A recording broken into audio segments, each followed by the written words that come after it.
Good evening. Wow, that was louder than I thought. Sorry about that. Hello.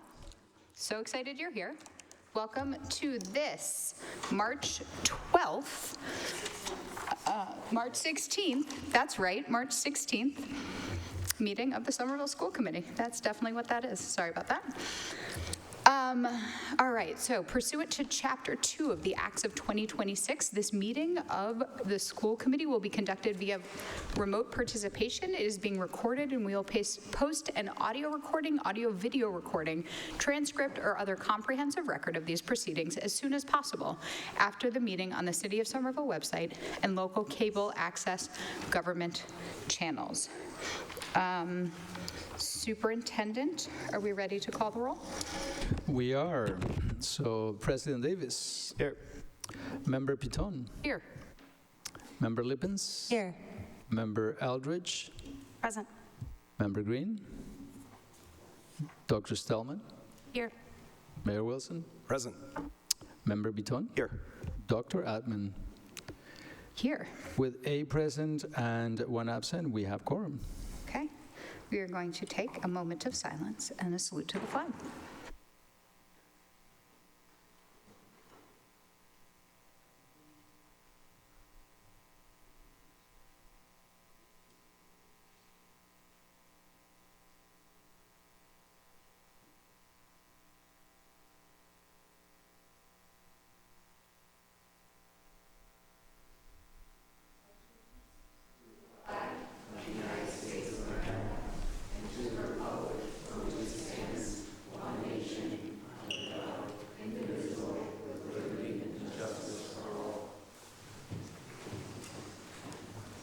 Okay.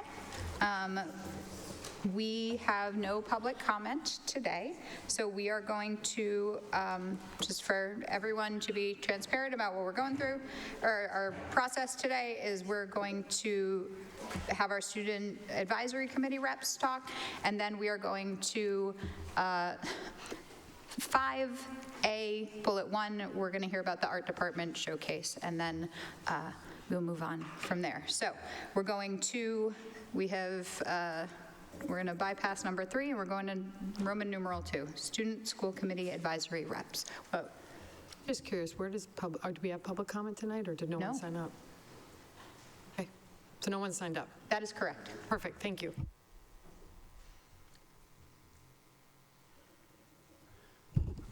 So today we're going to be following up with some updates about the 8th to 9th grade transition program proposal that we've been working on.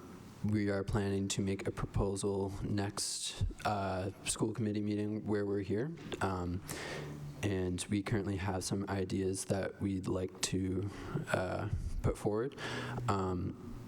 Some ideas that we've had for cutting the potential costs of such a program would be tacking on some steps onto already existing structures. So for the middle school tours to the high school, we were thinking we could have students have a more in-depth tour of the school that is led mostly by high school students, where they can ask questions about classes and extracurriculars, and it's not solely CTE, even though CTE is a great part of our school.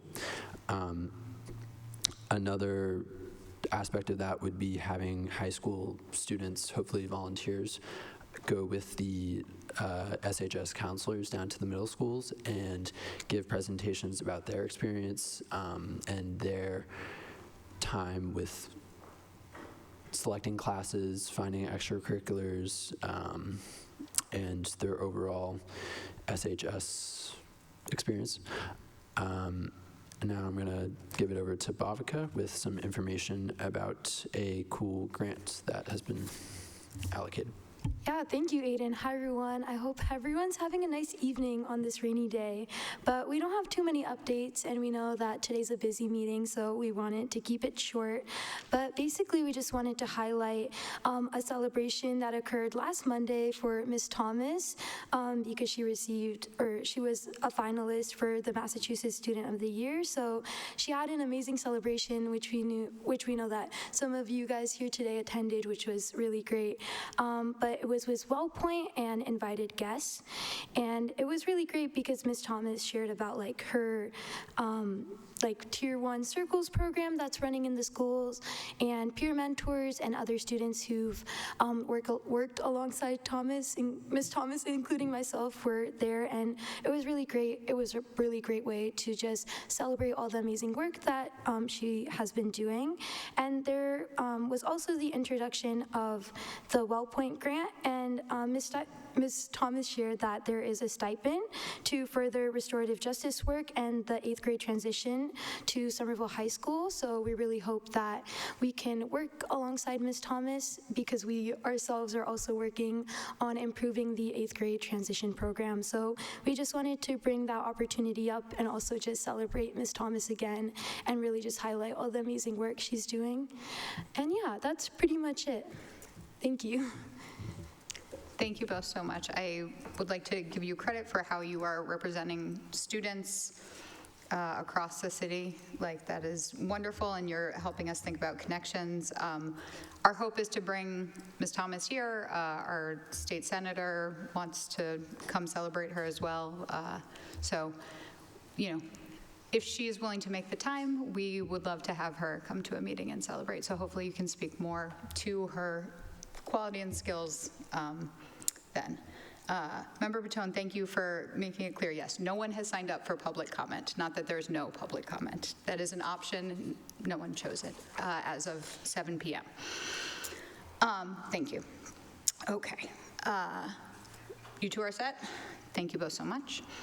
All right, so we are moving on to Roman numeral 5A1, the district report, and I'll go to the superintendent. Good evening, everyone. Thank you for being here. We're going to start with a celebration. That's on top of the celebration that we just shared, that indeed Mrs.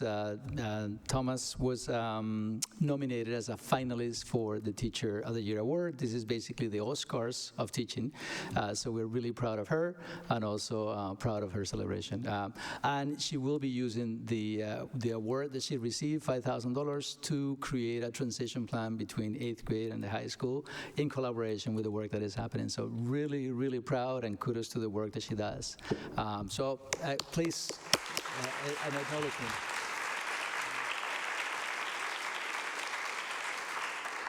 So on that same line of celebration, we have a wonderful celebration tonight, and I am going to let Dr. Jessica Boston Davis introduce the next part of the celebration. Thank you, through the chair. So tonight we're really pleased to welcome up students from Somerville High's art department who have been recognized. I believe we have 14. I'm looking at the teachers to see if that number is correct. So around 14 students here who really talented high school students who have been recognized this year at this year's Scholastic Art and Writing Awards for their creativity, their dedication, and their talent. We do have 2 students who were celebrated at the National Ceramic Exhibition, which is remarkable. So I'm really thrilled. I'm gonna allow the team to come up here and speak more about their students. And this is a celebration for the students, but I do want to pause and celebrate the team as well. Celebrate May Chow's leadership.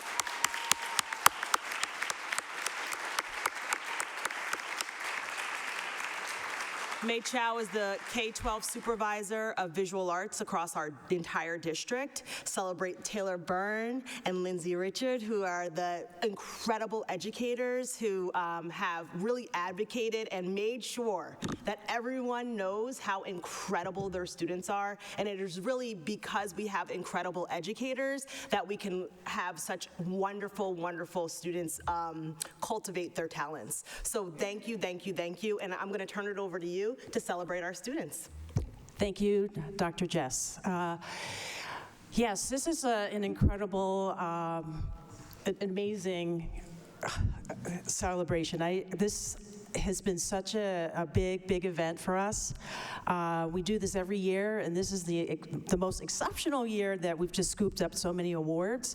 And it was so important that we interrupted your normal programming to do this in March. Why March, you might be thinking? Now, some of you might know it is the Youth Art Month across all of Massachusetts, all of the U.S. During March, we're celebrating our artistic talent in the audience here. And Taylor Byrne and Lindsay Ritchie will be doing the certificates, but I just want to give them a special shout out to Taylor and to Lindsay for the incredible work to be alongside with you to like champion all of this passion and pushing them to go beyond. Thank you, thank you, thank you. And my students out here, thank you for the incredible work that you are doing. I know that it has been a big challenge to kind of juggle, and you've done it brilliantly, and thank you so much. Taylor, Lindsay, take it away. I got this. If I could ask all the students to come up and stand here.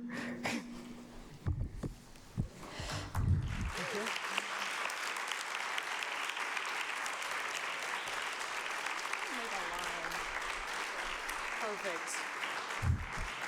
Great.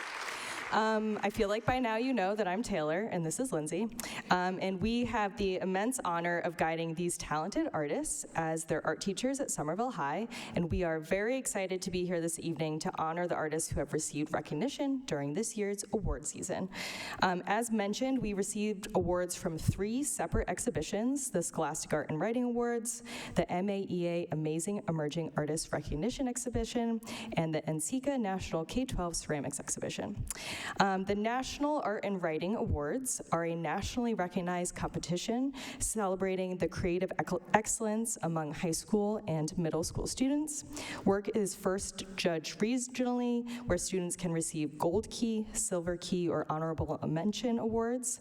Last year, 2 Somerville High School students received Scholastic Art Awards. This year, 26 students were recognized.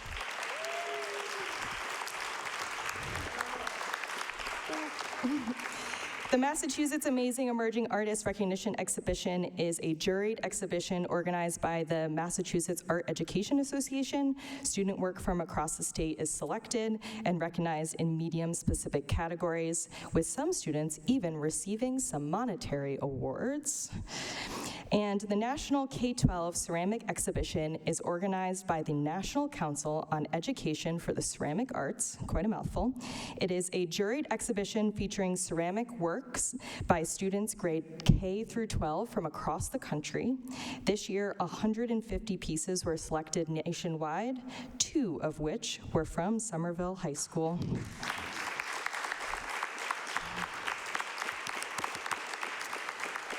These pieces will be on display at the organization's national conference later this month in Detroit.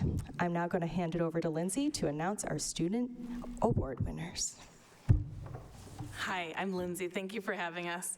I will be announcing the award winners, and you guys can just come up and maybe Ms. Byrne can pass them off to you. We'll be going in alphabetical order, and I will just give a brief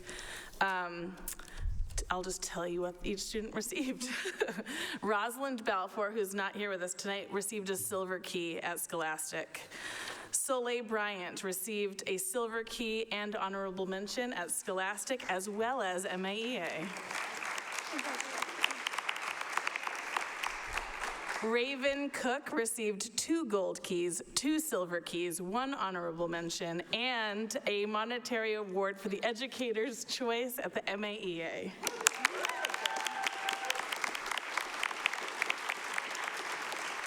Levon Delmonico received an Honorable Mention at Scholastic, as well as the Fashion Category Choice at the MAEA, which came with a $100 Blick gift card.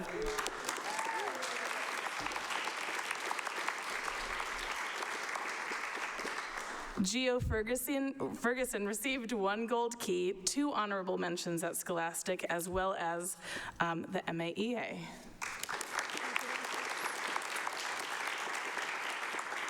Alexandra Leone received an award at the MAEA.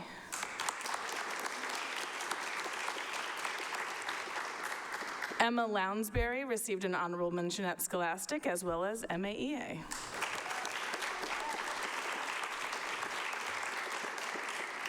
Tad McDonald is being featured at NCECA, as well as receiving a gold key, an honorable mention, and the award for ceramics category at the MAEA.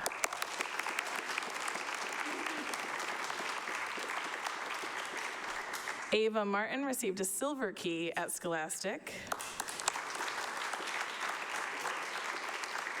Jordan Merrill received an award at MAEA.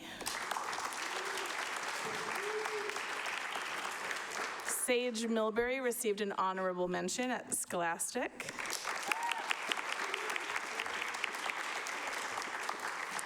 Sylvester Miratrix received a silver key, 2 honorable mentions, and recognition at MAEA.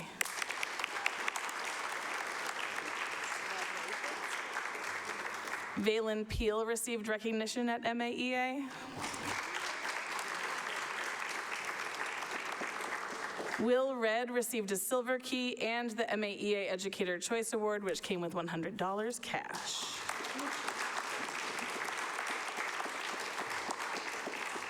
Mateus Ungar received acknowledgement at NCECA, their piece will be there, as well as a gold key and the Massachusetts Art Educator Association Educator Choice Award with a $100 cash gift card.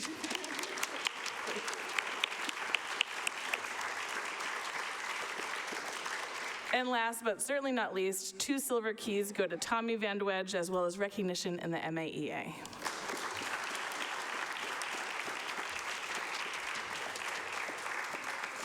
Our gold key winners from Scholastic Art Awards have now advanced to the national level of judging.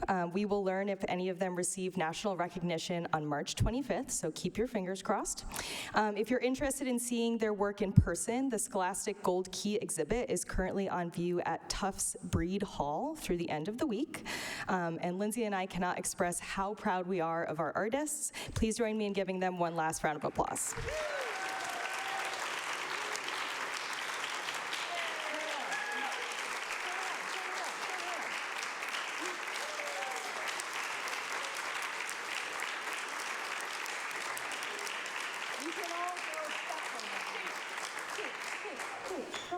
Thank you so much for having us. Thank you. If the artists will humor us, we'd like to take a quick recess for a photo, if that's okay. Come back. I swear we'll let you enjoy your treats. We're going to take like a 3 to 5 minute recess to take, you guys can take photos in front of this or take photos with us if you'd like. We want to celebrate you. We're going to take a picture.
To my colleagues, we still have quite a long agenda ahead of us.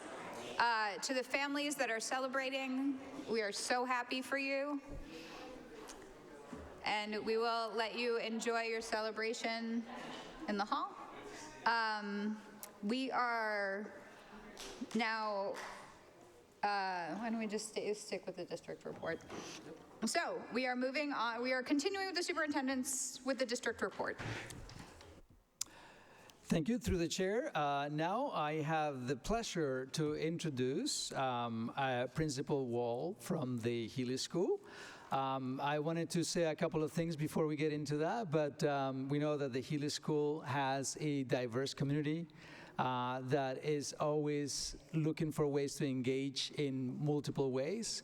Really excited to have you here. I know that you're also leading the work around project-based learning and also the way in which you demonstrate that equity and learning can live hand in hand. And we really are excited to see the work that you're doing to demonstrate that improvement is happening, has been happening, and will continue to happen at your building. So please take it away.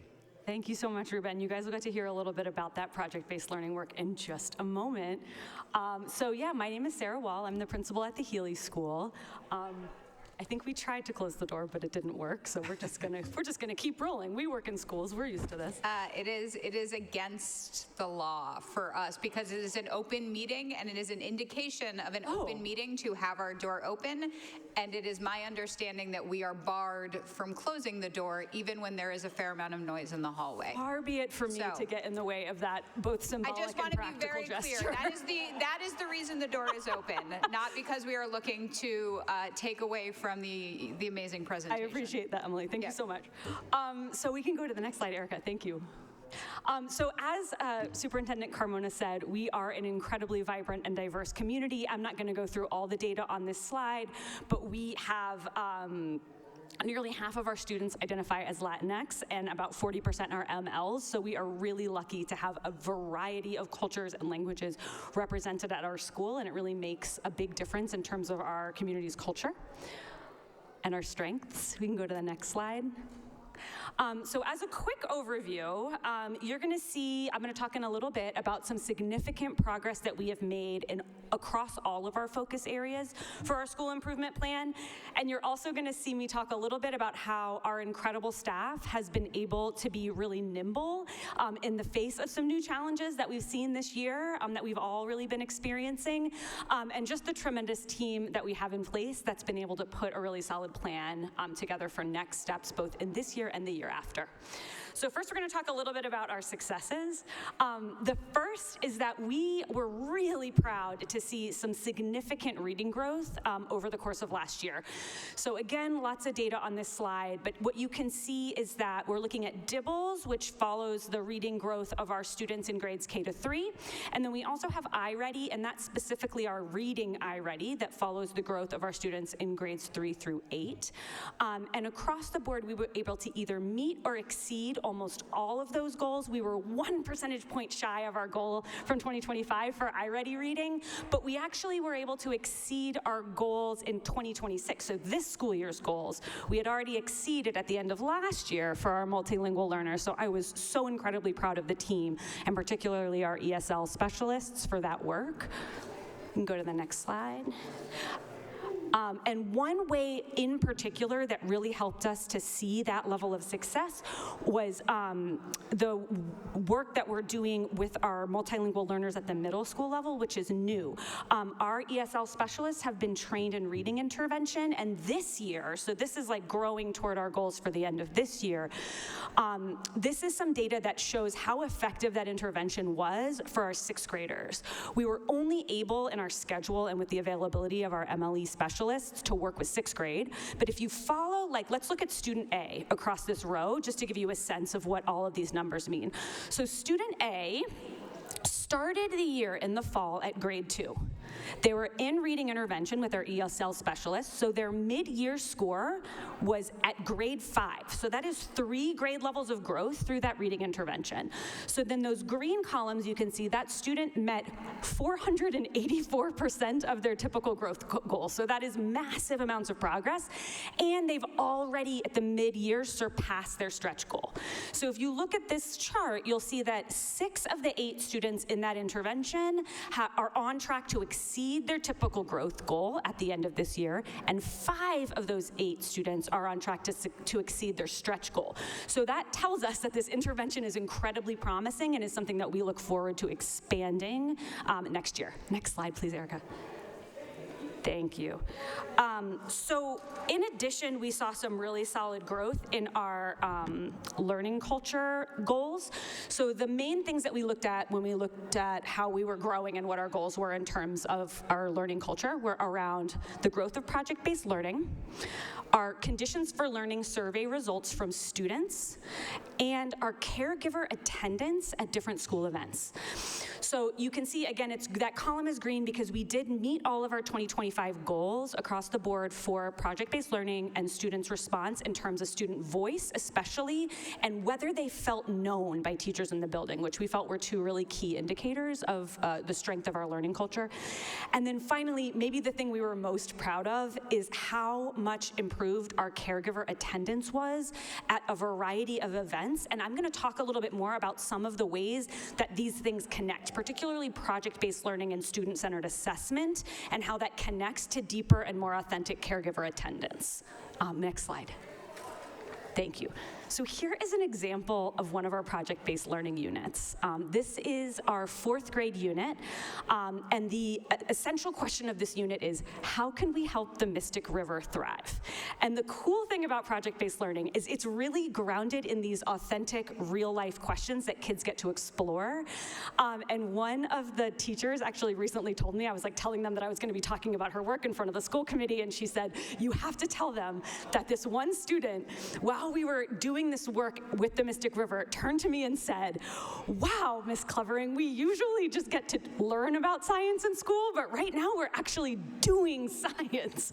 And that's really what it's all about. Like, that's why we do the work. So you can see in these pictures, in the top, in the very middle and the bottom right, you see students either on the actual Mystic River kayaking and kind of experiencing that ecosystem for themselves, or doing research and observing the ecosystem. They were looking for signs of wildlife. They were looking at cycles of the plant life there.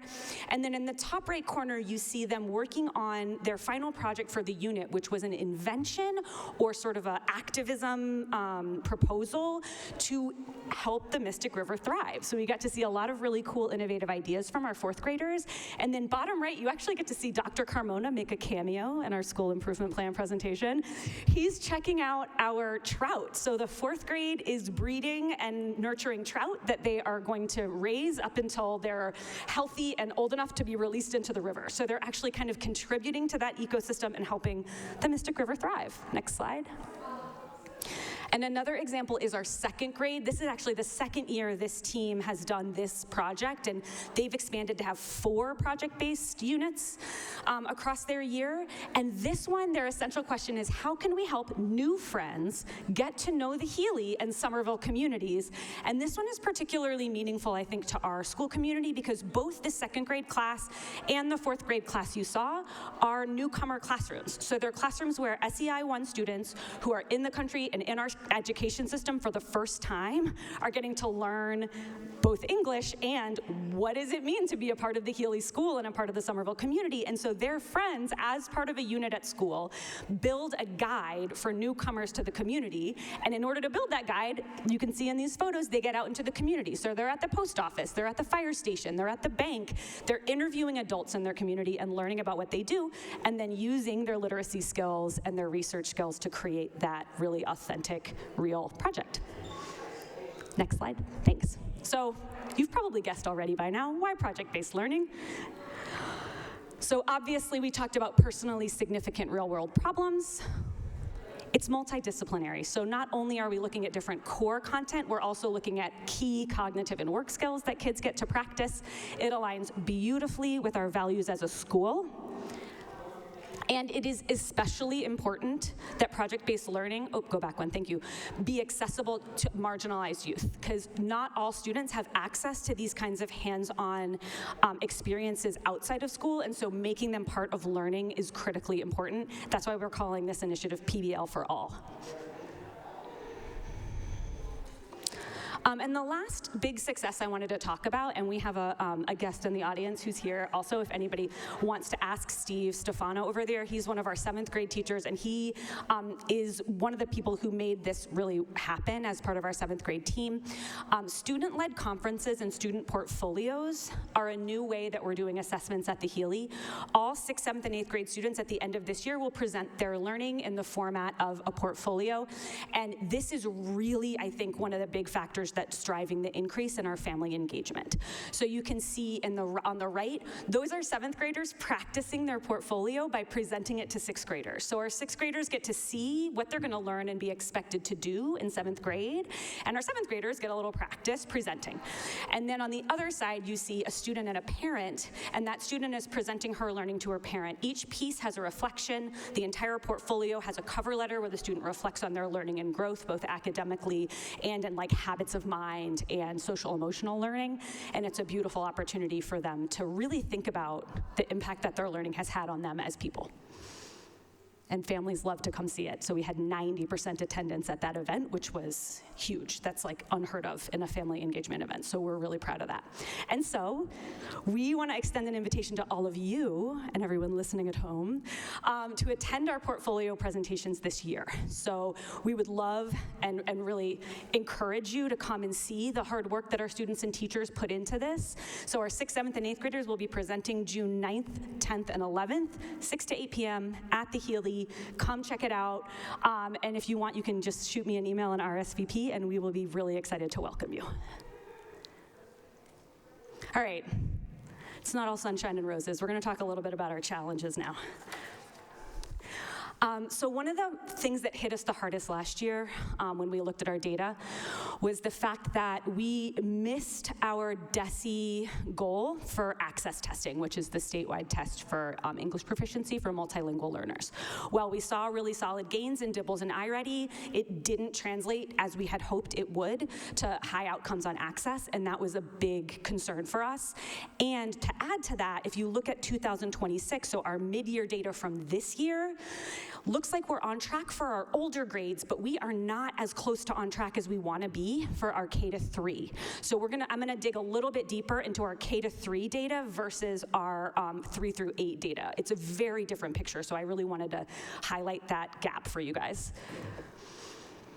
So this is our overall DIBELS versus iReady scores. So if you look, the yellow and the red lines are our last 2 years of data. So on the left, you see DIBELS, and on the right, you see iReady. And then that shorter line, it's shorter because it only has beginning and middle of year, that's our data from this year. So you look at the DIBELS one and you see it's almost flat across. Our K-3 students are not making the progress that we want to see them make but from the fall to the mid-year mark. Our 3rd through 8th grade students are on track, right? They're looking very similar to the past 2 years, and a little bit above it, which is really nice. All right, next slide. The same is true, and it's actually even more exaggerated for our students on IEPs. This was, again, just a really, it was a hard piece of data to look at, and it's one that we're currently really examining and trying to respond to as quickly as we can. So you see our yellow and red, and then you see our blue where we are this year. On the left, you see it basically flatlining, and on the right, you see we're pretty similar to where we were last year. Next slide. And this, even more exaggerated, is our multilingual learners. So that flat line is now canting even a little bit down, which is super concerning for us. But again, our older students, you see it shooting up. And I think that connects a lot to what I was showing you with that reading intervention work in the 6th grade. We're seeing, because of that target intervention, some pretty serious growth that's outpacing what we've done in previous years for our multilingual learners. So that's our big challenge, and so that's what really is going to drive a lot of these next steps that I'm going to talk to you guys about. So obviously the first thing is thinking about multilingual learners, but also our reading supports at large. So the first thing is we dug into that reading data for our K-3, and we saw that our kindergarten was the place where we were seeing the most challenge and the least growth. Every cohort that comes into our school has different needs, and this kindergarten is unique compared to previous groups of students we've worked with. And so we've been meeting frequently and thinking really creatively and flexibly about how we can increase targeted small group instruction, not just intervention, but instruction. So both like grade level instruction and targeted intervention for those kindergarten students for the spring. And our reading specialists have been incredible and flexible and thoughtful, and our kindergarten team, you guys, if you ever get to meet our kindergarten teachers at the Healy, you are very lucky. They're an incredible group of educators. So that's what's happening there. Obviously, I talked already about MLE reading intervention in middle school. That's been extremely successful. And we're also doing that same mid-year work that I talked about in kindergarten across special education. We had our data specialist from the district, Sam Elagine, who we adore, come and work with our entire special education department to look at their data and really think about how they can change their practice to target the needs of specific students who were not seeing the growth that we wanted them to see. Next year, we have even more planned, right? You have more time, we have a little bit more runway to get some of this stuff up and running. So we are going to work really hard at the end of this year and over the summer to analyze data and action plan for K-2 literacy and take the lessons we're learning from the spring and fall and apply them to rethinking our structure for that for next year. We really want to expand that MLE reading intervention to middle school and hope to be able to expand our MLE staff as well in order to do that. And this is kind of unconventional. We're in the middle of a 3-year plan, but we want to add a goal to our school improvement plan for this last year to target K-3 special education, right? Because we're seeing growth in our older students, we're not seeing in those younger students, so we want to be really, like I said before, nimble and like responding to that need and making that happen. Before we go to the last slide, Erica, I'm sorry. That little orange thing I wanted to remember. One of the reasons MLE supports are so important to the Healing now more than ever is, as I think you all probably know at this point, but the SEI1 newcomer program is going to be consolidated at the Healing next year. So we need to make sure any gaps in growth or services we're seeing for MLs, that we like nip those in the bud and really get moving on a solid, airtight intervention plan for students, because those numbers are going to grow and we want to make sure that the kids we welcome to our school are going to get the best possible education. And finally, we're going to continue to grow that student-centered learning and assessment and use that to build on a really strong family partnership plan. So next year, we're going to see even more classes engaged in project-based learning. We're growing and doubling that program. Every middle school classroom at the Healy is going to have project-based learning next year, and the year after, it's going to go all the way down to kindergarten. And we're adding a project-based learning coach who's a teacher in our building who's really, really solid, and she's one of the very first teachers in the building to do project-based learning as part of this new initiative. Steve over there's been doing it for decades, so ask him about it, it's awesome. And we're also gonna expand student-led conferences so that by the end of next year, every single student at the Healy has gotten to take part in at least one student-led conference or portfolio. So that's where we are. I didn't time myself, but I hope it wasn't too long. Thank you. Any questions? First, thank you.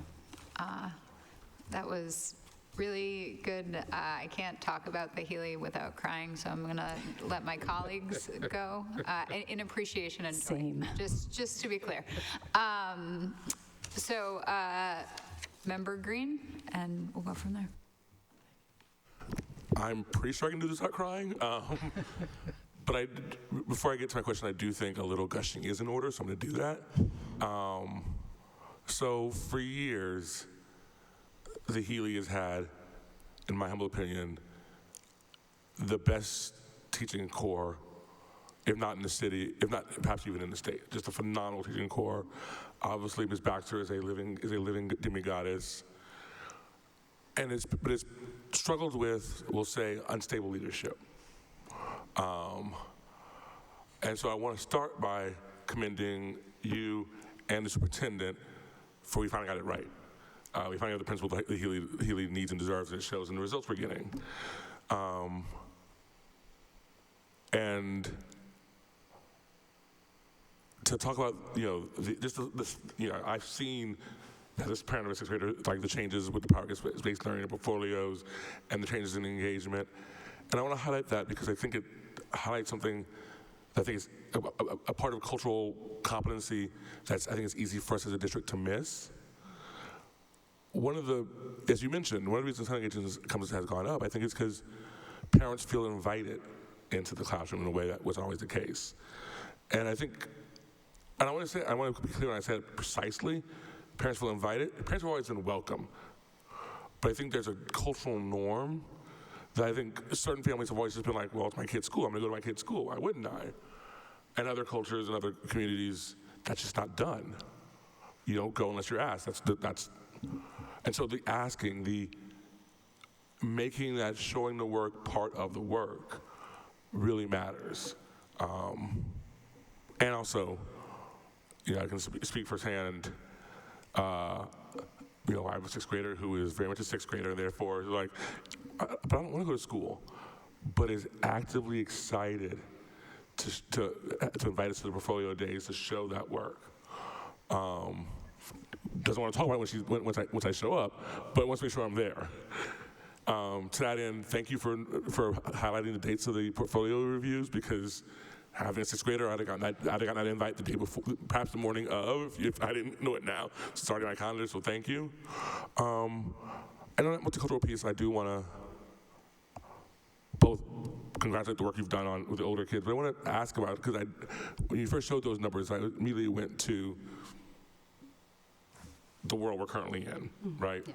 And so hearing that it's most pronounced at kindergarten doesn't surprise me on one level, but I would love to know, and if we don't know, we should find out, how that performance is, and the reduction in performance, for lack of a better way of putting it, compares citywide, statewide, and nationwide. Because I know in adult ESL spaces, where I've become very intimately familiar with, we have seen, even on a month-to-month basis, real changes in, even for established, nationally recognized performing programs, real changes in their performance, because as much as I wish it were otherwise, for way too many families in our community, going to school, much less performing well in school, isn't the number one priority right now.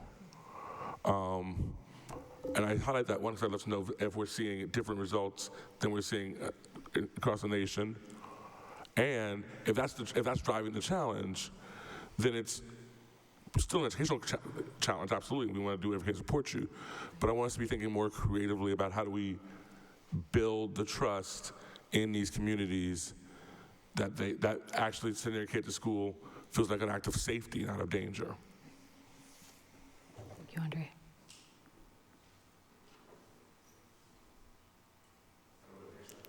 Is that a question? I'm sorry. That's information I would love to get. Yeah, I don't know how our specific kindergarten, first, second grade data compares to the rest of the district. I think it's a really good question. And I would love to kind of explore that more. I definitely feel like this year in particularly, we've seen a lot more like personal, family, student trauma and issues that are going to affect learning that are happening outside the school building. But I don't know. It's hard to know how much that reflects a national trend and how much it's just like. I think the data part is really a question for the district. I don't expect you to have that information, but I think it's information we need to know so we can figure out what other supports, in addition to the work you're going to be doing at a school level, we as a district and a community need to be doing. Okay. Thank you. Member Patone?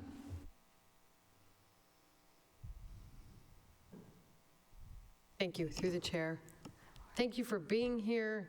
And I mean, basically just for the level of enthusiasm that you have and that you bring to the whole school. As a former Healy parent, everybody's bored of hearing it. I'm loving hearing from everybody I bump into how excited everyone is about the leadership and the whole leadership team with the educators. There's not a person that doesn't come up to me and say, you can't believe it's so fantastic. So bringing this very talented group of educators together and bringing parents in is amazing. Successfully reinstilling a culture of coming back into the schools after the pandemic is incredibly powerful. And I don't know if all of our schools have really been able to make that transition, because I was part of the Healy before the pandemic, and then after it, we didn't have families in. So that's a huge compliment, and making it all, clearly you're making it all about the students. And it's all about celebrating them and sharing their learning. So thank you for that. And I also compliment sort of distilling this really complicated data and being very focused on the things that you want to do for our students that are having the greatest needs and that we're not serving as well, but at the same time also balancing and making sure you're doing things for all the students. So I think that's a really powerful message. And formalizing sort of the pockets and the culture and the history of PBL that's always been part of the Healy, but clearly you're systematizing it as a team, and I'm thrilled. And I can't be excited enough about the portfolio work. This was part of the original plan back when we eliminated the original choice program. That was always part of the plan, and it's just really hard to do. And that's, Member Lippens and I were just chit-chatting about just how complicated that is, so bravo. So you're handling all these complicated things, and it sounds like there's just a lot of excitement and enthusiasm. I think my question is really about what kind of resources are already in the plan to support this that have already been decided on from the superintendent's office, and what other resources you feel like you need, if others, to make this happen.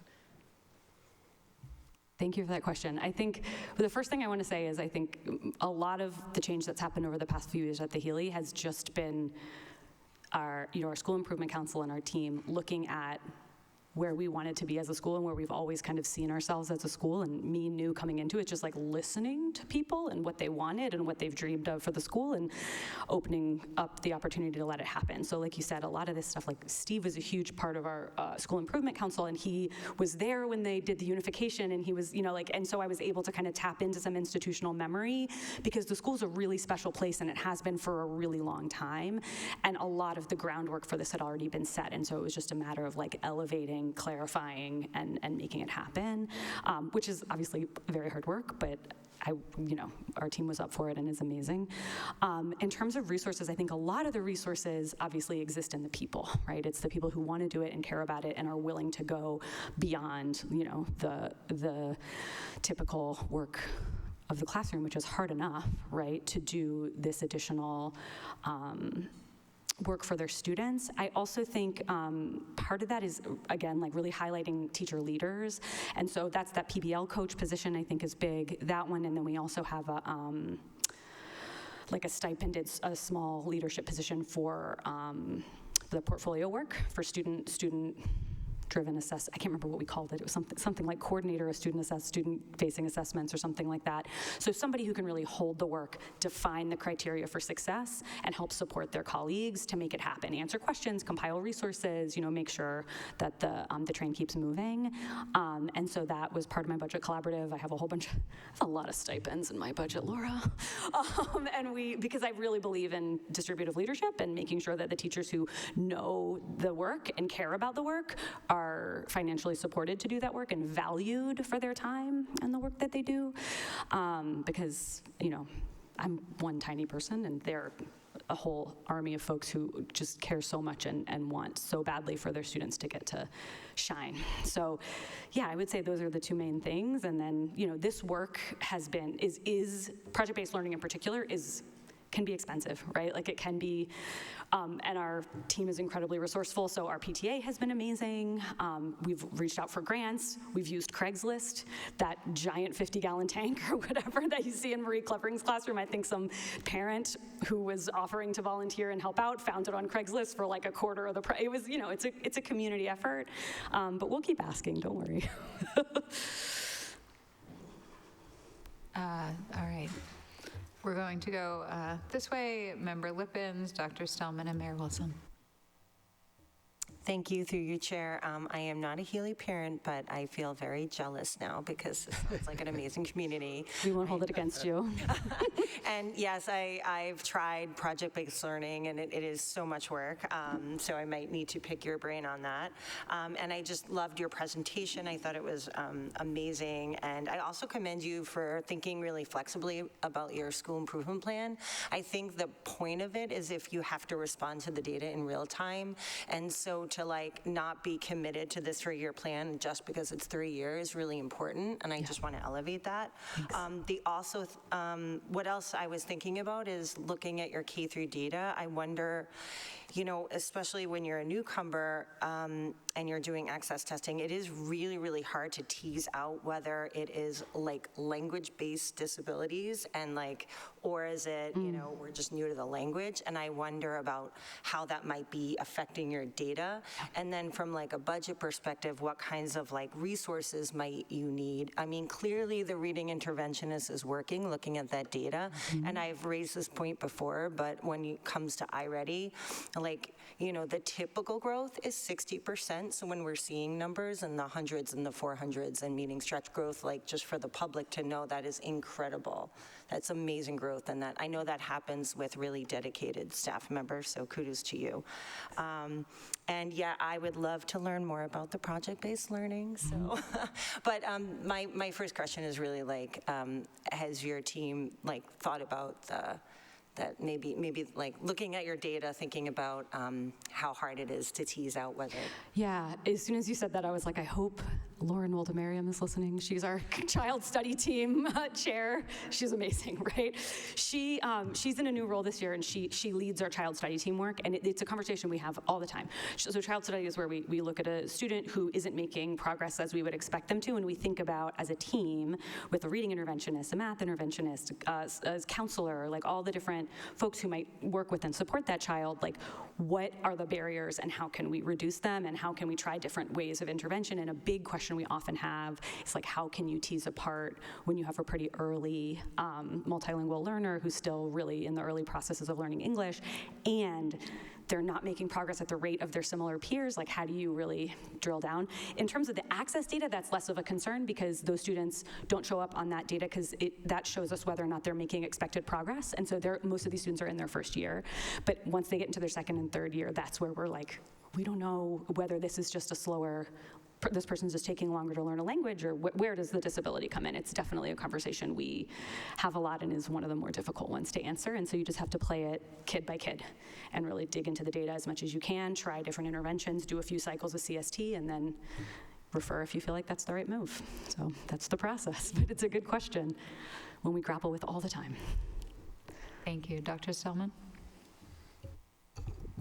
Principal Wall. Member Stillman. Through the chair. I just want to, I don't want to be repetitive here. I want to just name a few things. It's really, you make this work seem very seamless. You know, it's pretty outstanding. Good. And it's not seamless at all. It's an incredible amount of work. And the thing that really stands out to me is the work behind the scenes only happens at this level of just sort of state-of-the-art learning and pedagogy. It only happens when a leader has fantastic staff and then uses them, right? So when you spoke about distributive leadership and you use the word value, you know, looking at your peers, your colleagues as the biggest assets aside from the families, right? So when I hear you, I hear your talk, I just think about what the role of the team is, right? And it's not just the teachers and the leaders, it's the fact that the families are on that team. It's what Member Green was talking about, that it's such a glue. So I just wanted to recognize that, you know, projecting a bunch of numbers and whatnot on the screen is important, but behind that is just, it's going to age you early. But it's wonderful. It's true. More than when you first met me, Emma. It's when we were both young. So I do want to ask a question, which is, I'm wondering what you attribute to the incredible growth in the reading that Member Lippens just described. what do you attribute that to? So there have been a couple of things that have happened over the past couple of years that I think have contributed to it. One is that we have, and this past year, our multilingual learners have started to do more reading intervention, like have gotten trained in reading intervention practices and are able to provide that. So our MLs are getting that from their MLE teachers. And the other thing is a change in our reading intervention practices where previously MLs were only getting language supports from the ESL team, from the MLE team, and now they're eligible to also get reading intervention services from our interventionist team. So we're able to do multiple rounds of intervention for students, which is incredibly impactful, but actually there's also this kind of counteracting phenomenon that you might hear about or have read about where the kids who get the most intervention actually end up making the least progress because it's like they're never sitting still for long enough to actually work on something consistently. And so that's where, I think our child study process has been really helpful, but in general, just the teacher leadership on all of those teams, particularly like our special ed, reading intervention, and multilingual learner teams, collaborate beautifully so that if a student is getting multiple doses and their gen ed teacher, they all know what the focus is and they're all working in collaboration and in concert with one another. So like literally it's down to what 5 letters is Emma working on for this 2-week cycle. Okay, so I'm doing those 5. Jake, you're also working with her on these 5 and you're working with her on these 5, Michelle, and we're gonna make sure she gets 3 hits a day so that by the end of 2 weeks, she's got those 5 letters and we can all move on. And that sounds really obvious and simple, but it very rarely happens, and it's incredibly important to have that level of collaboration. And so I think that's a huge part of where we've seen a lot of that growth. And then, you know, there are many, many other little things here and there, and different teachers who are trying new strategies and new literacy routines that we're rolling out, and there's a new curriculum there. I mean, like, it's so hard in education to ever say it's this, right? Like, we've seen this success and it's because of this one thing, but I do think that collaboration is probably the biggest impact on those numbers. Thanks. Thank you, Mayor Wilson. I'll call myself. Thanks, Chair. Through you, I was probably one of those Healy parents who went to Member Patone and said, oh my God, this new principal. I want to echo Member Green's comments also about the teaching team that's been in place, the staff that's been there. You know, it feels like things are just really much falling into place at the school. You can feel it. I was struck by the presentation about the project-based learning.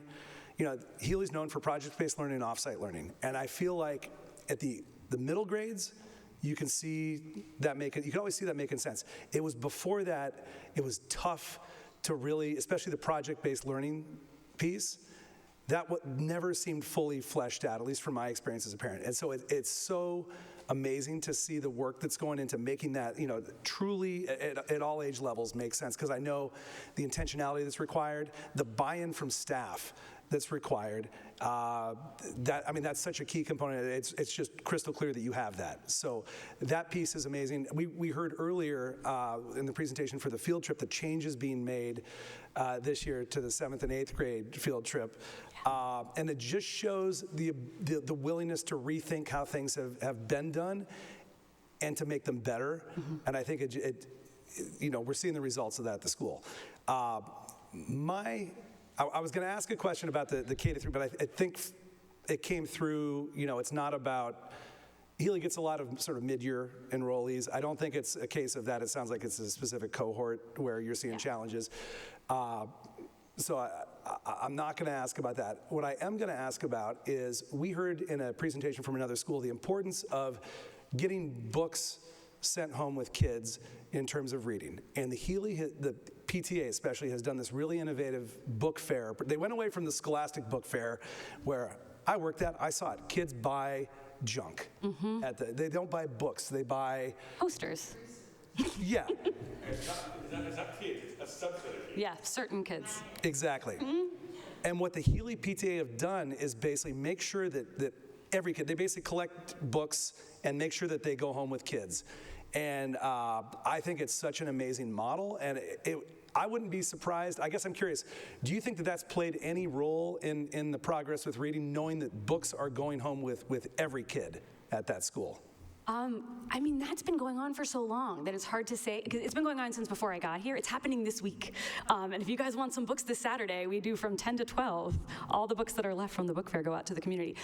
It's an incredible event, and I think it really just speaks to A, the involvement and dedication of the parents, and B, those caregivers' understanding of the community and what we need and what actually is helpful, rather than just like doing what's always been done, right? Being creative and thoughtful about our community's needs. It's really great. But I do think that book fair kind of indicates the culture of the school and has influenced us moving forward to do different things. So like, for example, when I met with the kindergarten team about how are we going to change things, one of the things they said was, we need to make bags that go home with the kids over the summer that make sure they have books that are aligned with what they need, and activities and games that they can play with their families, because we don't want to see this group that's really struggling this year. We're going to work hard, we're going to change everything, and we're going to hope that we see a ton of progress, but we don't want to lose it over the summer. So being really proactive about making sure things go home. And then that same teacher I was talking about who leads our CST also started a new event called Literacy Night that's a K-3 family event that families come to, and they go home with books. They do bingo for books. So kids, we have so many events where like kids just take the books, just so many books. But they also have games and things, again, on their level to reinforce the skills they're working at in school. So it's not random, it's not cutesy, it's aligned with need, and that intentionality, I think, is an important part of what makes all of this impactful. Thanks, Jake. Thank you. I'm calling on myself. I wrote down notes so I don't go into a full-on diatribe. One of the things that I want to note, like at a macro level of what you're doing, is you are living equity in action. Like that is what's happening, that is what you're supporting, and it makes me beyond proud. What blows my mind is you don't, or at least I didn't see mentioned, is like the strong SEL component of the great work that you do and your staff does. And you know, that helps families and kids feel safe. I think what's noted is the number of Healy teachers who send their kids to the Healy. Like that's pretty rare, because you know, most teachers wouldn't want their kids going to their school because, you know, kids don't always talk great about their teachers, but that's not Healy. So just pile on more compliments. What I am interested in, and this is somewhat of a like personal thing, as I'm looking at testing data, and I appreciate, you know, literacy is huge, it's core, but you know, especially as MCAS now doesn't have a graduation component tied to it, I've started to think more about like, what are outcomes we are looking for our students beyond testing? And I feel like with the project-based learning at Healy, like that, you know, I'm not looking to put you on the spot, but if you can sort of, with the work you do, at some point, you know, and I know that the district is working on this, and I don't know how involved you are, but, you know, if you have thoughts beyond, like, test scores, what are you looking to see from a Healy Hawk? Yeah, I think that's a big part of the work that we did at the School Improvement Council. Like when I first came, as we sat and we talked a lot about like the vision, we wrote a vision statement. I wish, I should have it really memorized at this point, but I don't. But that's basically about students getting to experience hands-on, meaningful experiential learning that like validates and strengthens who they are and who in their identity, and allows them to see themselves as like community members and people who have impact on the world around them. And I think that's a lot of why project-based learning is so important to us. And because, I mean, again, I feel like in education you always have to be like, well, the research says that project-based learning has the most positive impact on, you know, typically marginalized communities and students from marginalized populations. So it's really important for us to make sure that our school is a place where kids get to make really positive memories about themselves and their peers and in the context of learning. I would never want the learning, you know, the learning data of a reading data or a math data to overshadow the like joy and belonging and feeling seen.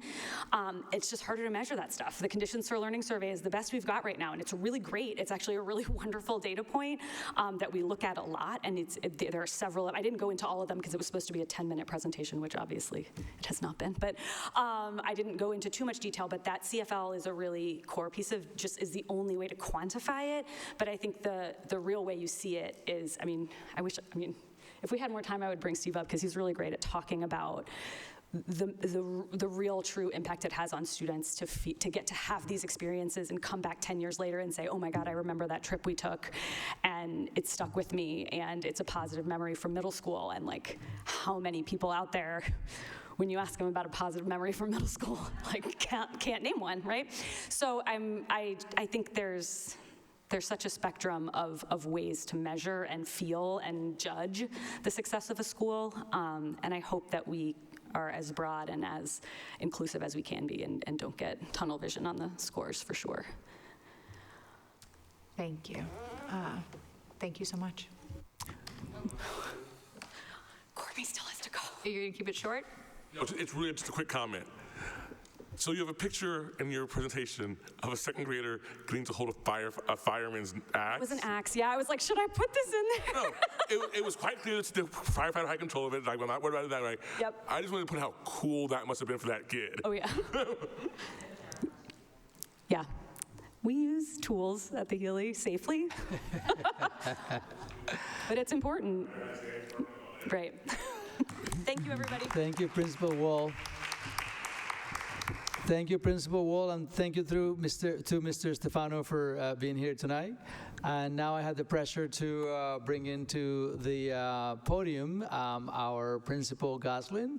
She has been working really hard to dive deep into the learning at the Winter Hill School.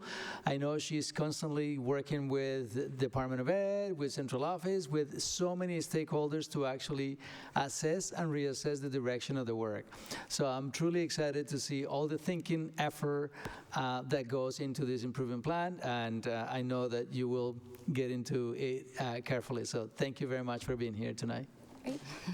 So thank you, Dr. Carmona, and thank you, everybody, for having me here tonight. I am always excited to come and talk about the Winter Hill Community Innovation School.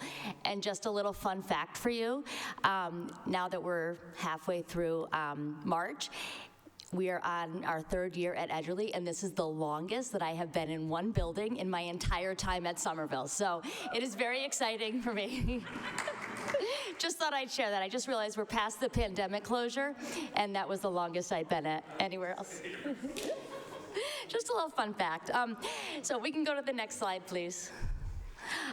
So this is our mission and our vision. I won't read it for you, but it just tells you what we're all about.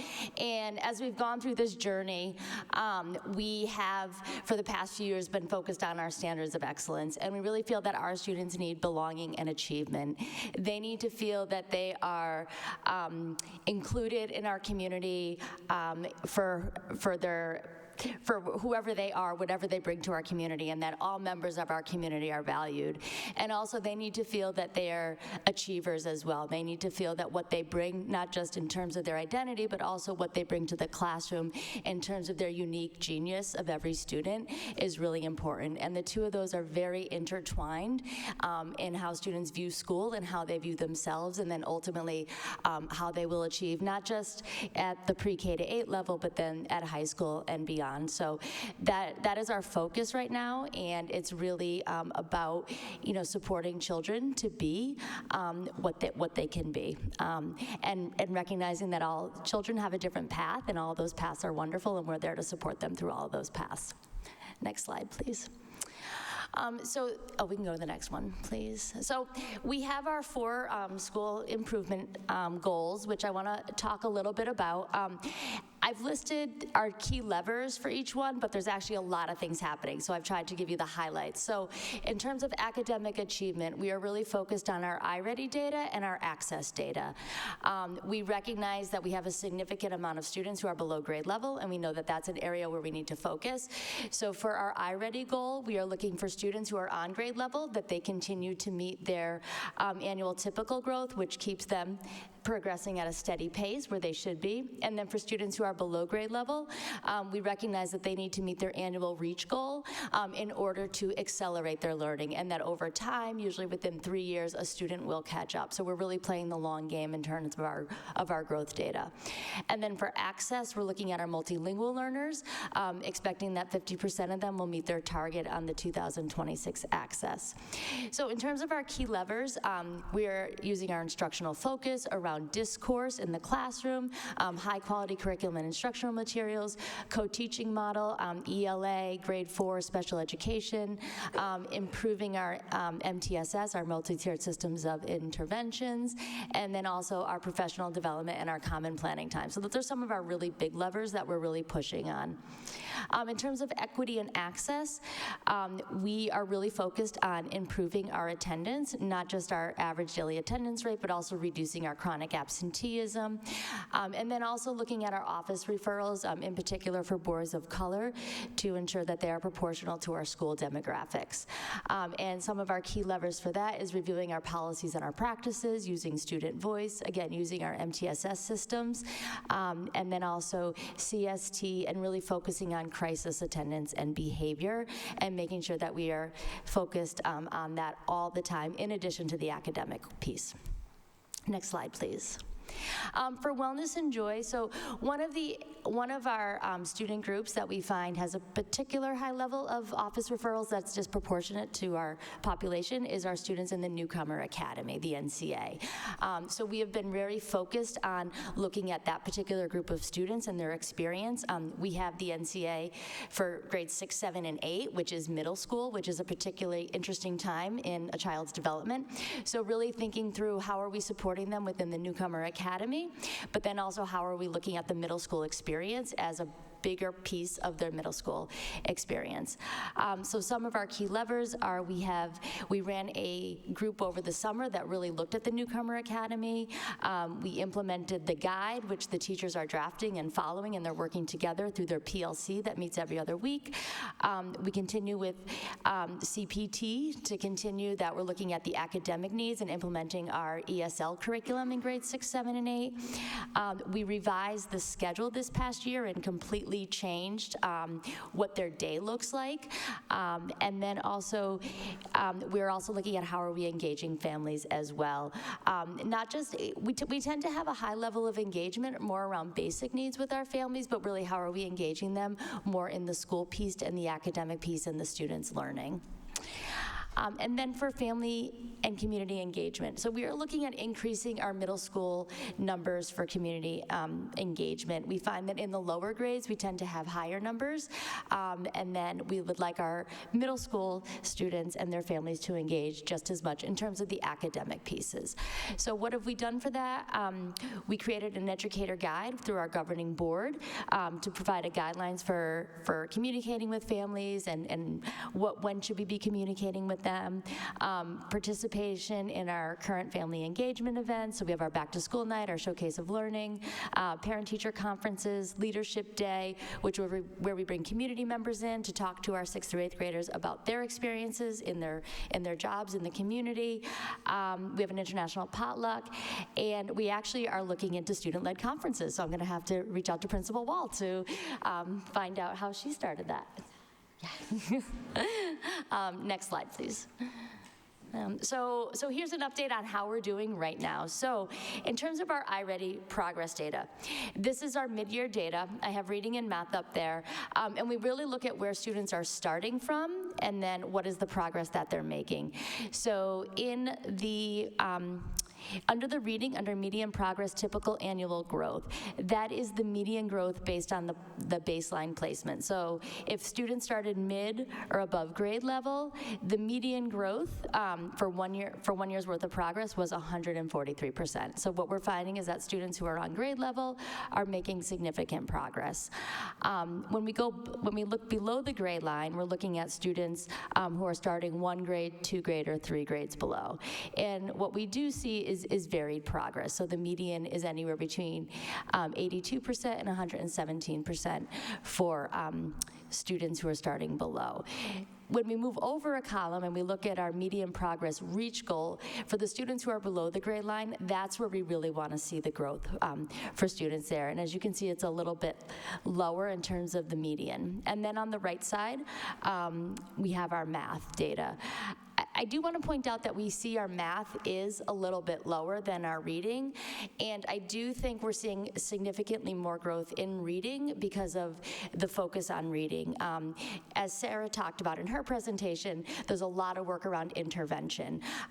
So we have found that in our lower grades where we've had consistent intervention, our DIBELS data has been progressing very nicely, but we were really struggling at the upper grades. So this year we have implemented a reading intervention in grades 6, 7, and 8 that has been very, very impactful. So I think that a lot of the things we've put in place is really focused on the reading, and our approach is that we have to have our students be able to read first, and then we can focus on other content areas. So that's where we've been putting our efforts. So I think that plays into why we see a little bit of a difference in reading and math. If we go to the next slide, please. So this is where we are. So if it were the end of the school year and we were looking at our goals, this is where we would be with progress towards those goals. So again, students above the gray line, in reading, we're about almost, not quite half, so 42% and 59%, roughly half of students above grade level or on grade level are progressing nicely towards their goal where we want them to be.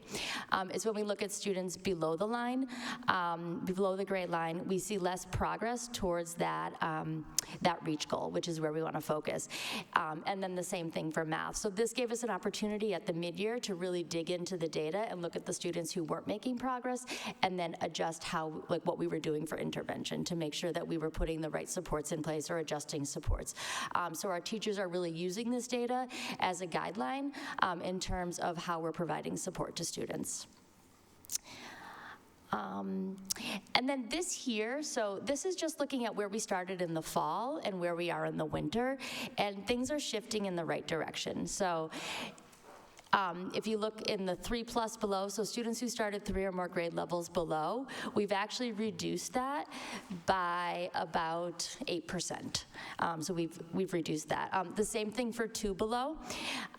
It's decreased, well, that's about the same actually. But if you go over to the 1 below, you see that bump up a little bit, which means that we're moving kids out of the 3 and 2 into the 1. And then early on in mid above, we've actually increased that number. So our data is trending in the right direction. And if you look at the bottom right, that's where we ended the year at 36.2 versus 34.19 right now. So we are trending in the right direction. And then this is for math as well. So again, we're seeing that same trend. We're decreasing students who are 3 or more grade levels below, 2 or more grade levels below, a little bump up in the 1 below, and then early on and mid above are increasing in the right direction. We recognize that we have a lot of progress to make, but we also feel like our progress is going in the right direction. And this is really student by student, looking at every student and what they need, and then how are we moving them forward. So next slide, please. And this is our access data from last year. We don't have 2026 in, but we started at 28.4%. So we recognize that we have a ways to go to get to 50%.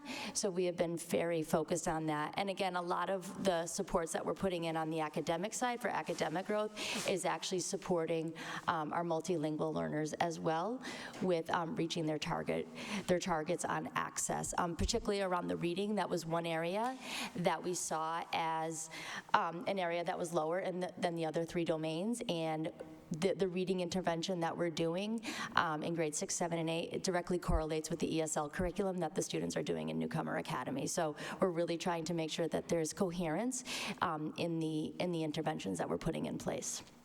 Next slide, please. For equity and access, so the first line is attendance. So I'm very happy to report that last year, for the 24-25 school year, we actually increased our average daily attendance rate by 2%, and we were up to 94%. And we decreased our chronic absenteeism from 26.7 to 16%. So that was a huge win for us. We met all of our attendance goals. And then if you look over to the right, as of March 6th, this is our attendance for right now. So for the 25-26 school year, we're actually at 94.7% in terms of our average daily attendance rate. So that is slightly higher than where we ended the year last year. We're also coming out of the cold weather, which we tend to see a spike in January in terms of absenteeism. But we are actually, and if you look at our trend line, we're slightly higher than we have been the past 2 years. And I want to say that over the past few months, in spite of all the geopolitical things happening, we are not seeing major decreases in our attendance, which has been really great to see. Our deans track it every day and let me know every day how many kids are out. And again, we're really making sure that we are getting our kids to school and supporting families to get them there. In terms of our proportionality for referrals, you can see the data from last year. So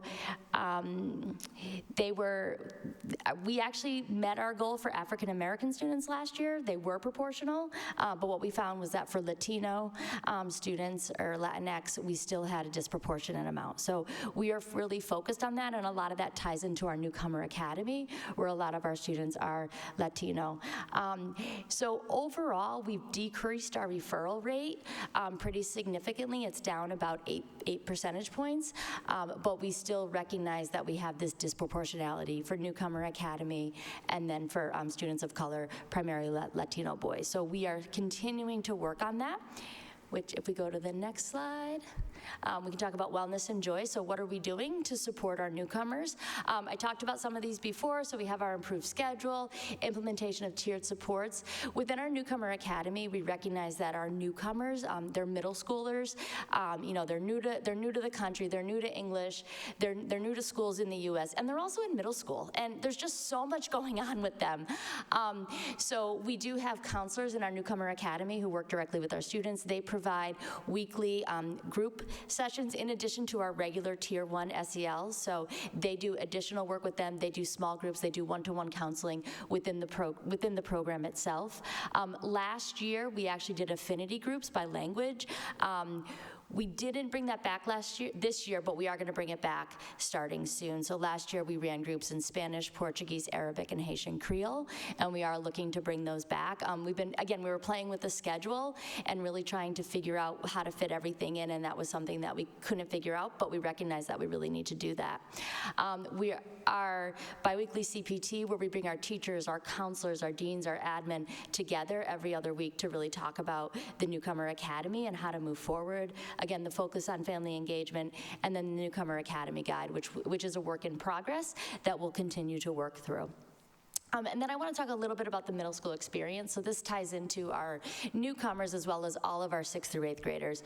We recognize that in the pre-K to 8, middle school really doesn't feel like a middle school. It feels like an extension of elementary school. So we have really tried to differentiate that for the students.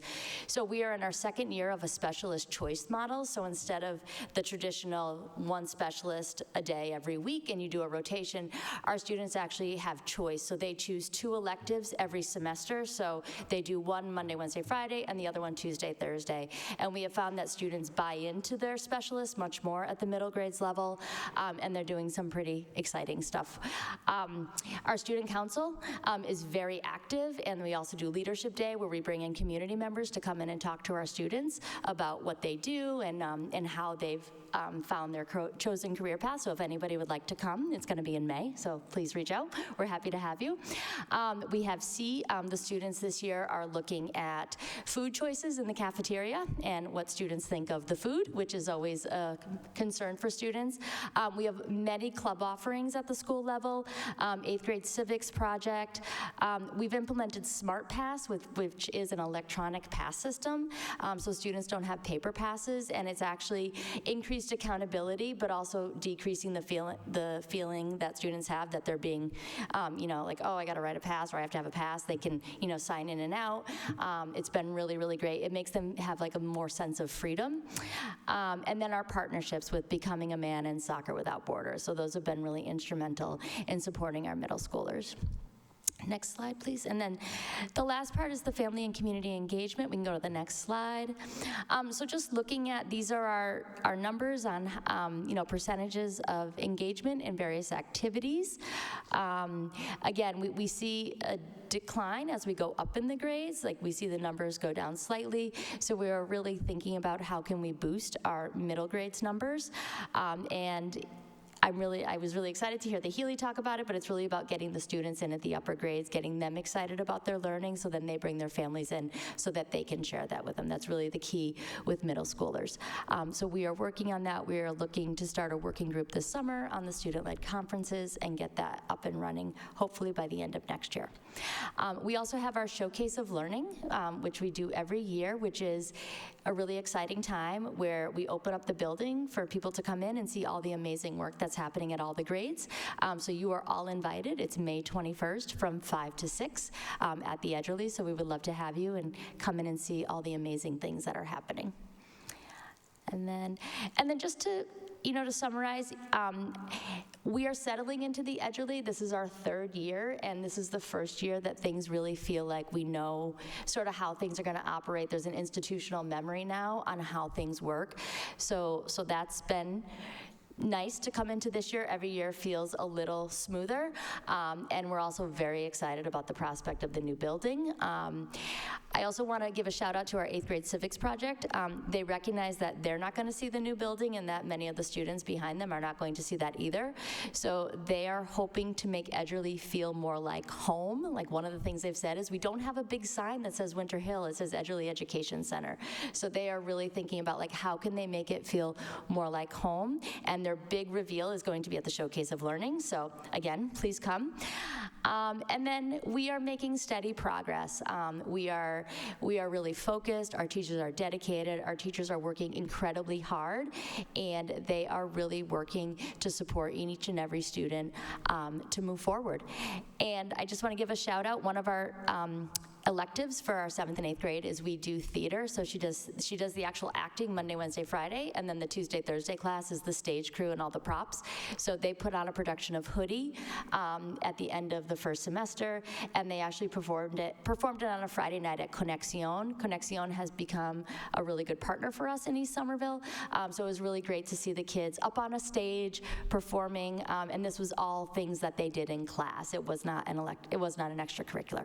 So I want to leave you with that image of our kids performing Hoodie, which is a wonderful middle school play.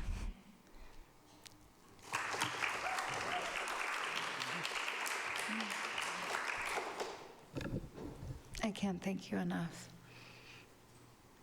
Member Green. I have 2 questions, so I'll ask one and then get back in the queue. First of all, thank you.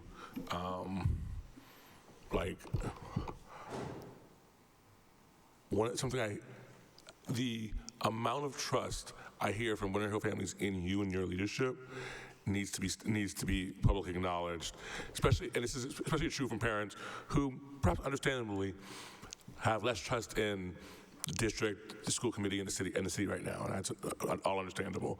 But their trust in you can't be understated, and so I want to make sure everyone knows that. And I want to thank you for your service and what has to be the hardest principalship in the city right now.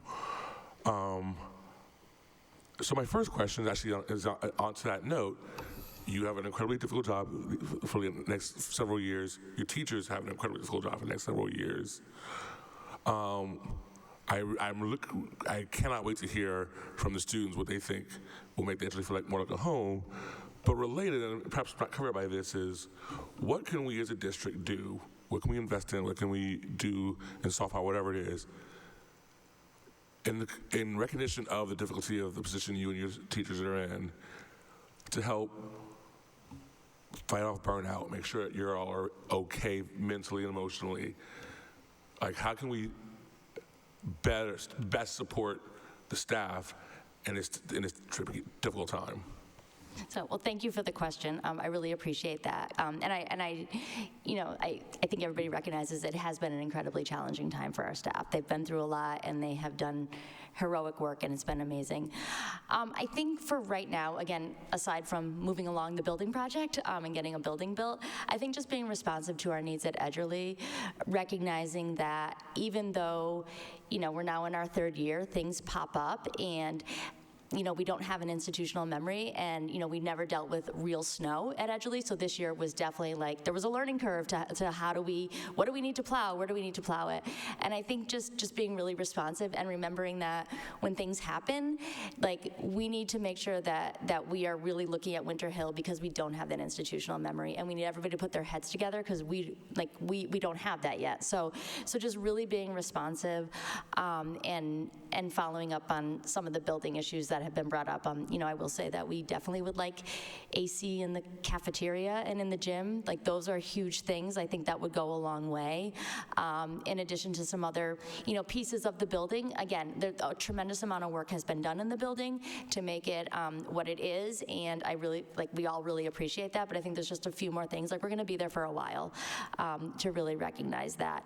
And if you can do anything about parking, I don't know what it would be, but that would be really, really helpful. I don't know what parking would be, but parking, I will say, has been, it's better now, but again, with the snow, with only having half the street to park on, I think that we went through a very, it was a tense time from the January snowstorm to last week when all the snow melted. So that's what's forefront on my mind, but just remembering that when all these things happen, we need to really stop and think how do we respond at Edgerly, because we haven't had to respond at Edgerly as a school. It's a very different way of responding. So I hope that helps. Thank you, Mayor Wilson, and I'll call myself. Thanks, Chair. Through you, we just need to recognize that with all the challenges that you and the school community are up against, y'all are doing this on hard mode. So I just really, really appreciate the leadership that you've shown here. I heard some of what Member Green was mentioning. When we talk to Winter Hill School families, that really shines through the degree to which they have confidence in you and the teaching team there as well. I guess debating whether maybe I'll just leave the comment for now. I want to see. I had a question. I want to see if others might ask a similar thing. Thank you. I will call on myself. So, as your neighbor, literally, I would like to speak to what amazing neighbors Winter Hill is. I don't remember if it happened this holiday season, but I know last holiday season there were treats left on the stairs of the neighbors from the Winter Hill, just being good neighbors. And it was, I think I was the one who told the superintendent about it. It was just something they did to be good neighbors. And that just speaks to your leadership and how people are inspired, and I want to name that.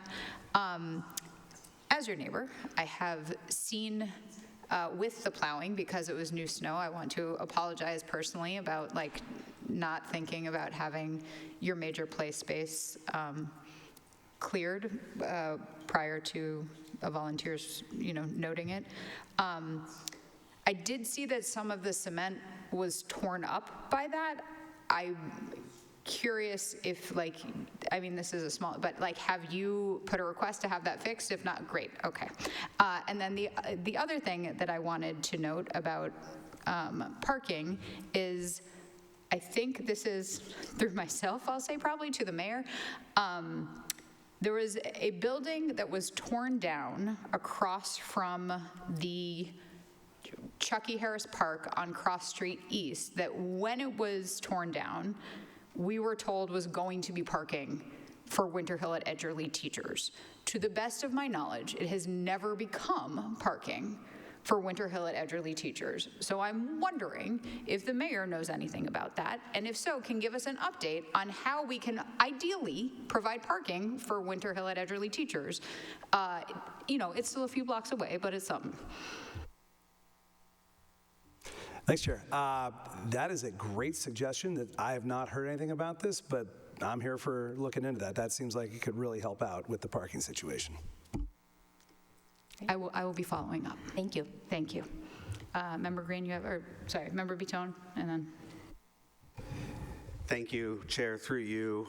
Principal Gosselin, fantastic presentation. I had the chance to walk around with you, I think, last year and see some of the theater in action I was really excited about.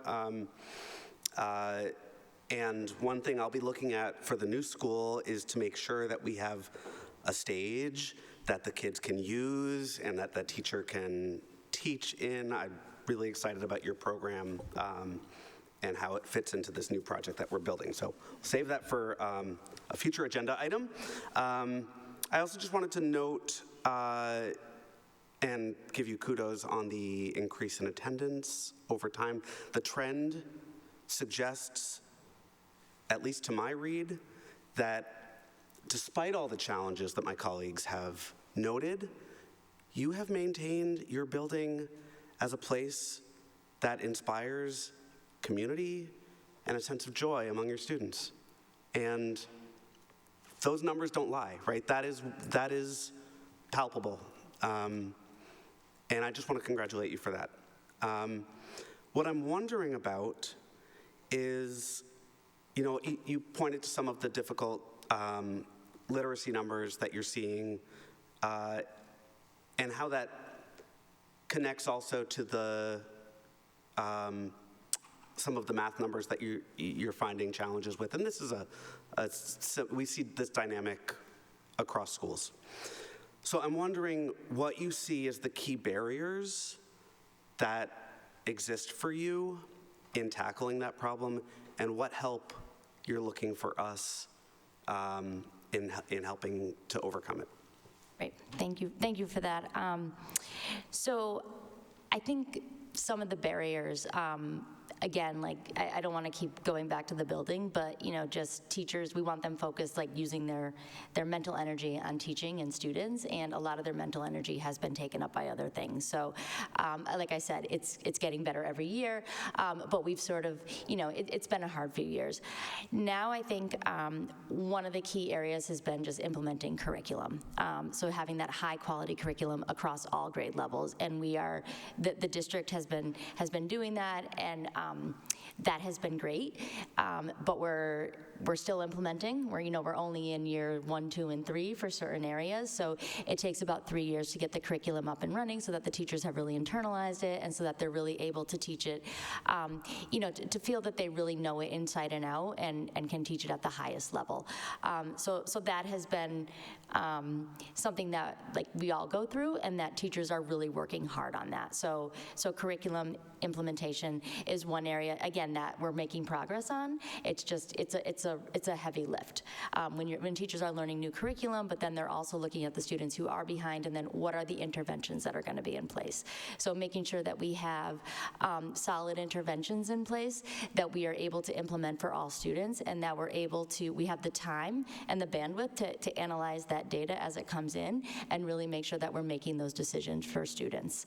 And then also doing that not just on the academic side, but also doing it on the student services side around attendance and behavior as well. And then I think the next piece is just really making sure that teachers have the supports they need in place. And again, that can vary, whether it's, getting coaching around new pieces, meeting with their CPT teams to really sit down and talk about this, meeting with their grade level teams, time to plan across grade levels. So there's a lot of different, like, that vertical and horizontal piece, there's a lot of things going on. So I think we need time to implement these pieces and get really good at them for the things that are new. We definitely need the support around having the correct staffing in place with the interventions, and ensuring that not just having the interventionists in place, but ensuring that it's the right intervention. And then also just, how are we making sure that we're monitoring that all the time, and keep moving students forward. And I think we have a lot of the pieces in place. I think it's just, I think it's a lot for teachers. Teaching is really hard, and it requires a tremendous amount of persistence and understanding, and I think just continuing to support our teachers to keep doing their best work.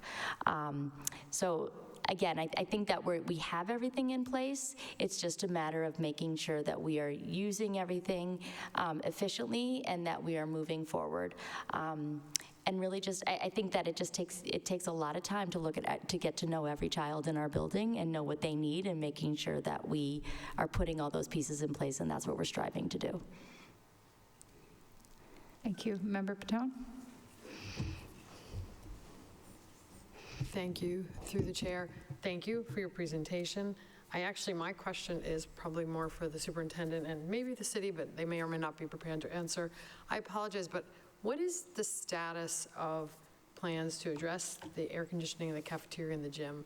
My understanding is that it's an electrical issue and there needs to be an electrical upgrade, but I just don't know if it's something that's maybe to Mr. Bitone, is it already on a building committee agenda?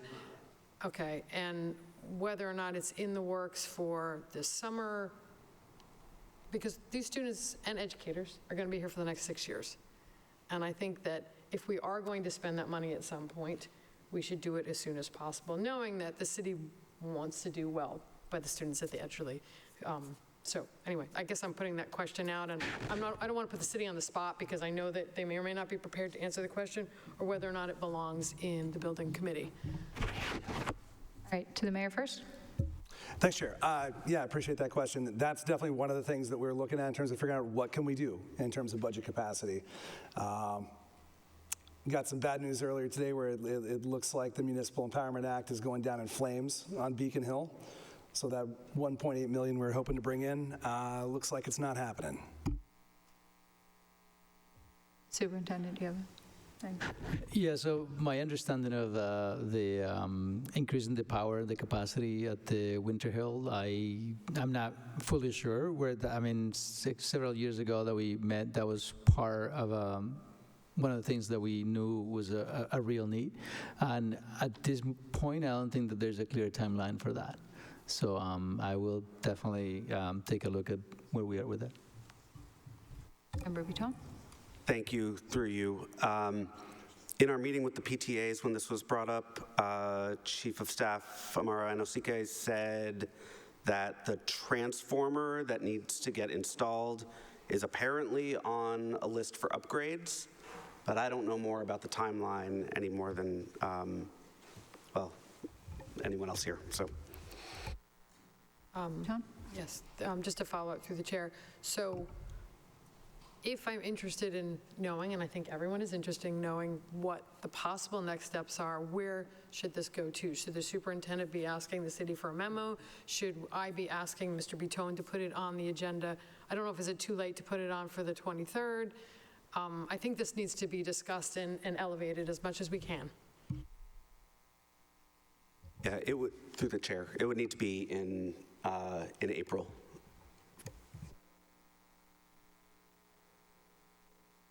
That gets put into the April Building Committee meeting. Thank you. Thank you.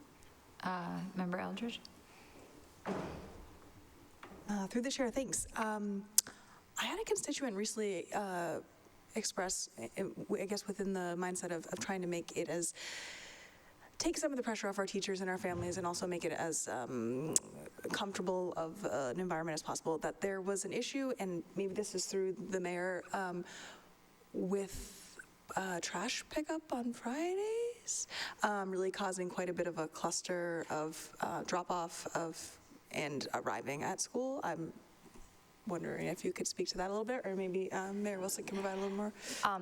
Yes, I can explain what's happening. So on Fridays on Otis Street, the trash truck comes through about 7:55, 8 o'clock, which is drop-off time, and Otis Street is our main live drop-off area. So if the trash truck is closer to the McGrath-O'Brien, it backs up all the traffic on Otis Street. So if there's anything they can do about not picking up trash on Otis Street at arrival time, that would be very helpful.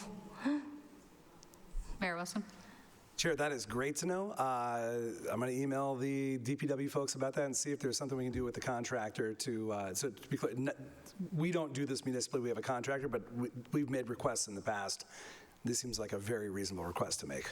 Yes, Bon Air Street too, don't move it over to Bon Air. Well, I would say just to put a period on that? Is there a time at which, like, you think it would be okay for the trucks to come down? So like, is 8:20 sufficient, like 8:15? Does that make sense? I would say after 8:30, once we have most of our pre-K students in, and then dismissal, usually 2:30 to 2:45 is the busiest time. Thank you. Do you have? Oh, sorry, because for those who are wondering, the nuance of Robert's rules is everyone is permitted to speak once before people go again. That's why Member Green went in the queue, and that's why when I thought I was going to call on him, I called on other colleagues first. I just want to be clear. Member Green. Thank you. My second question, again, is about our immigrant students and access. 151 students in Winter Hill took access last year, according to your data. Just for both, to remind me, but mostly for people at home to understand what that really means. How many students are at the Winter Hill total? About 368 right now. So it's a large percentage of our students, about a That's third. part B to that question? Follow-up? Yeah. Thank you. Now I realize I probably should know this, but I don't remember. So what are the criteria to enter and exit newcomer academies? So newcomer academy students, usually when a student reaches about the level 2.5 on access, we will move them into gen ed. So most of our students and newcomers are, between a 1 and a 2, and then we move them in. So we look at the access data that'll come in May to make those determinations for the fall. We do use our own internal progress monitoring, and at times do move students mid-year if the progress monitoring shows that they've made that growth. Through you to the district. It would be really helpful, again, as far as thinking about how we can best support this population, to get some district level data as to usually how long as a student, and this is more true at the lower grades obviously, but how long has a student been in the country when they enter a newcomer academy? What's the breakdown? How many of these students have interrupted learning? I think it's important, because the MCAS doesn't do it, to really paint a more nuanced picture for ourselves and the community of who exactly our immigrant students actually are. So I can just speak a little bit to our current students. We have 37 students in the Newcomer Academy right now. 4 of them are considered SLIFE, which are students with limited or interrupted formal education, who receive a specialized math and ESL class outside of their peers within the Newcomer Academy. And then within that as well, all but one, I think, came directly from another country into our classroom. I think one student may have transferred from another state, but most of our students at the 6th, 7th, and 8th grade level are born in other countries, and this is usually their first experience in the U.S.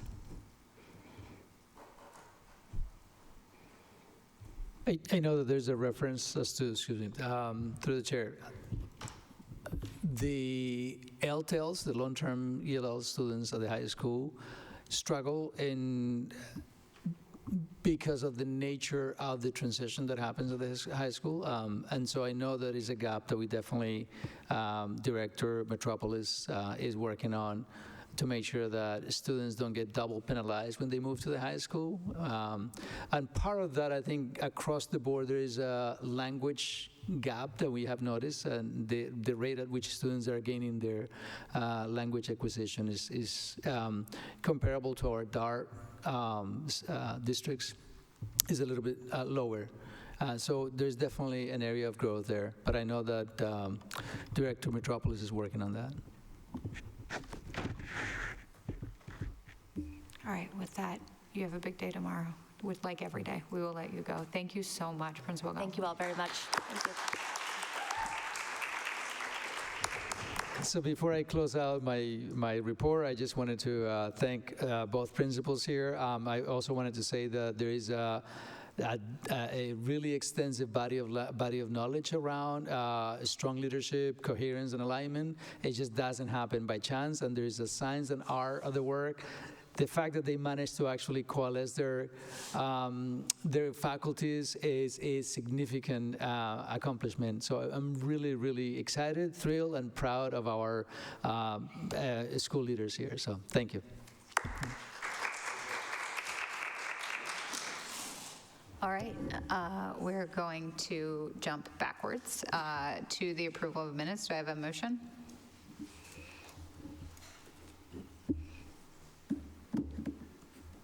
Chair, I move to approve the minutes from February 2nd and February 23rd, 2026.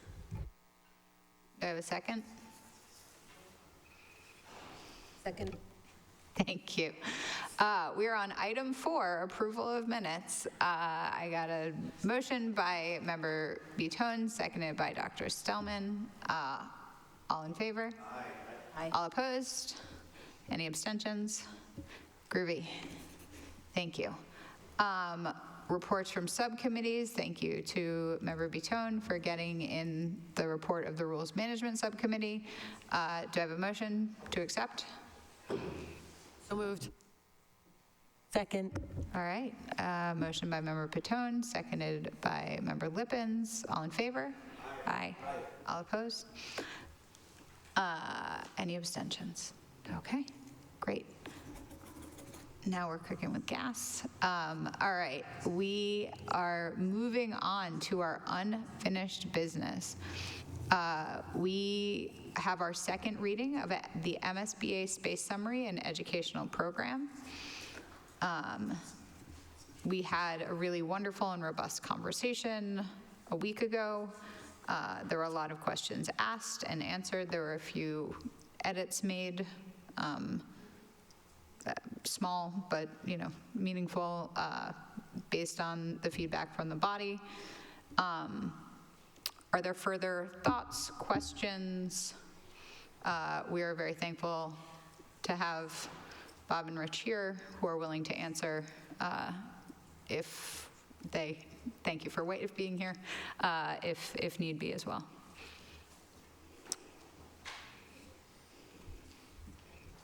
Could I also just add? Oh, sure. I just wanted to, just to highlight from through the chair that again, this is the second reading tonight. We shared the document with you on Friday. There was a few highlights of areas that actually you have seen for the first time, and that had to do with the CTE kind of planned for a robust participation of middle school students in CTE, and also the physical education component that also was actually well fleshed out. I also want to say, again, Bob Bell is here for support, and I know Courtney Goslin has been instrumental in providing really grounded feedback in this document, so she's here for that reason as well. And if you have any questions or concerns, again, last time there was a question around the numbers, and if anyone is interested, I can try to explain from the MSBA perspective and from my understanding of the current enrollment numbers. I can, give you some my perspective. Member Patton? Through you to the superintendent. What a comprehensive document. There's tons in it, and it's a lot of really exciting new ideas, more electives, this idea of different neighborhoods. I have a bazillion questions, but I'll keep it to the point because it's about the ed plan, not about what the actual new building is going to look like. And I hope everybody realizes that what we're trying to accomplish, what the vision is educationally, as opposed to the number of seats, because this plan is seat agnostic, correct? It's not like it's it references the large number, it references, when I read it, it references both numbers in different places, so I read it as the number of seat agnostic, although we've already deliberated on that and supported the CAG back in December, so I'm not sure. So anyway, so maybe I'm wrong, maybe it's not seat agnostic? My understanding is that it is not seat agnostic. Oh, so it's only written for this 9? That voting to put it forward tonight is endorsing the 925 seat building. Okay. For multiple factors, although, and I feel like someone in that corner can correct me if I'm wrong, or Member Green, finish my sentence. There are multiple options that have to be put forward per MSBA regulations, but we need to name our preferred. Yeah. For clarification, so I read it today, all 77 pages, and maybe I didn't read every bit of it as carefully as I needed to, but it was not clear to me that it was specific to the large building. I have personally no problem with that because I already weighed in on my support of the CAG's recommendation for the largest building possible to create that flexibility for the district, but I'm just naming it for me personally is that I read the report and it wasn't clear to me what it was, unless I missed some language, so I apologize. Member Green. Yes and no. So, as the chair pointed out, legally we have to submit a plan that could be used for either proposed size number, and we can make it clear that our preference is for the larger school. But we are legally obligated to submit a plan that could scale to either size. Petone and the Member Bitone. Thank you. This is a follow-up. So just to clarify, the way I read the plan, it wasn't clear to me that it was the 900. Again, I have no problem with it, but are we voting just on that document? Because for me, the document didn't say that, and I just wanted to give that feedback because, again, I've got no problem with it. I'm completely supportive of it, but it created confusion for me because I understand what you're saying, which is like in that document, you have to be broad enough that if for some reason the building committee comes up with a different decision or MSBA comes back to us and says, no, thank you, we're only going to build a small thing. But you understand where it's confusing, where the actual documentation, for me, unless I read it wrong, because I definitely could have, because it's long, I missed that. It should be clear, and I don't know if I need to make a motion to clarify that. Director Raish, do you have a? All right, we have some clarification coming to the podium. Yeah, through the chair, Richard Raish, Director of Infrastructure and Asset Management. Member Green sort of stated the ambiguity correctly. The explicit statement of the preference doesn't come until the next submission in August. However, the documentation that we are putting together is indicating our preferred, we're leaning more heavily on the documentation for the 920 than we are for the 690, which isn't to say that any of this work isn't applicable to the 690. You'll see throughout the space plan that Perkins Eastman has put together. All of those things are side by side, and how the ed plan could scale to either option, and the submission, all the other backup that we're doing, also has in it all of the building configurations for the 690 and for the straight up renovation as well, which would only support like 450 students, thereabouts.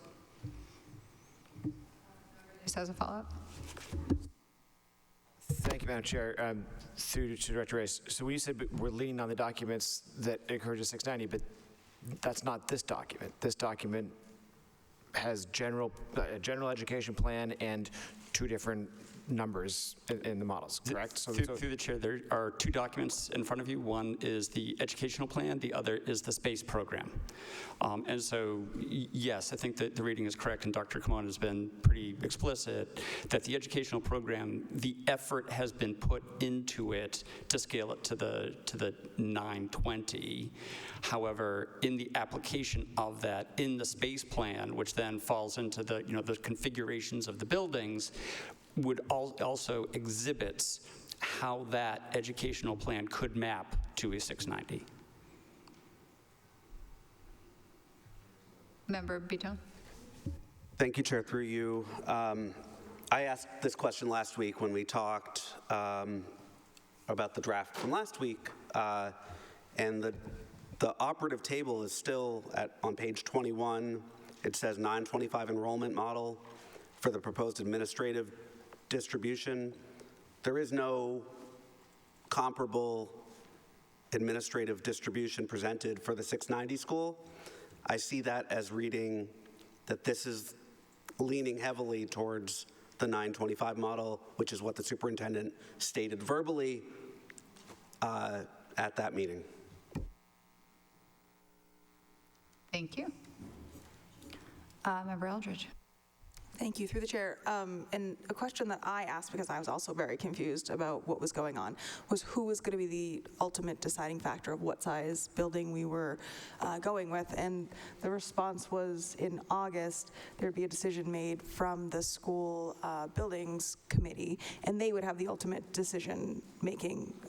If I have some clarification on that, I guess I'm still confused. Sure, Mayor Wilson. Thanks, Chair. That is absolutely technically true. The school building committee will take a vote on it. The chair will attest that a vote was taken. They're going to be weighing very heavily the funding from the city that is guaranteed.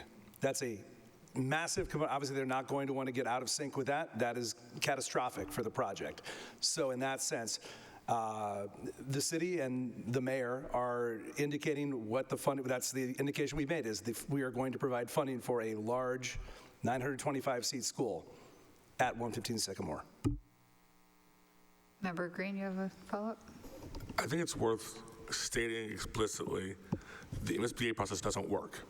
It is designed to obfuscate authority. It is designed with an equality model, not an equity model. It is designed to make these seemingly simple, straightforward questions, reasonable questions about authority, about decision-making, as obscure and as obtuse as possible. So, like, the confusion you feel is by design. I think also I'm going to attempt to very directly answer the question that was asked. Is my understanding is it is the school building committee makes the decision along with the mayor.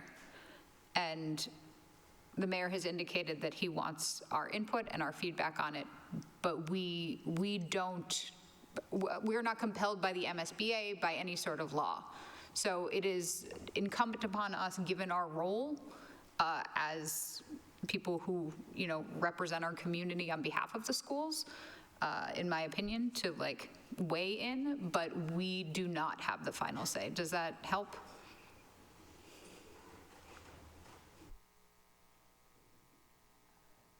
We'll go. You want to add to it? Sure. Mayor Wilson and then Chair, yeah, and that's a very important thing to bring up. And as I said before, yes, it's the principle of this that I just vehemently believe the school committee should weigh in on consequential things like this. There's also a practical component to it where it would be catastrophic to have the rest of this process out in front of the school committee should there be a deviation in terms of the plan for it. So it's both a principled stance and there is, there's a practical element to this as well. Thank you. Member Lippens.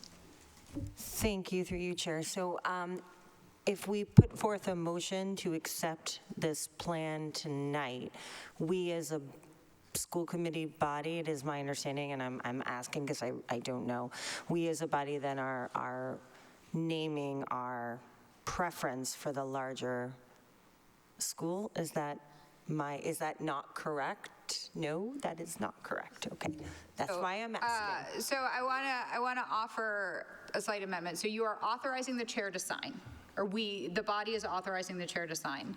And what I would say is, and someone can correct me if I'm wrong, that it's not stating that preference. Member Patone. Member Patone. Through the chair, I guess in that vein, someone could approve the ed plan and be really behind it and is not sure about the size or necessarily feels comfortable.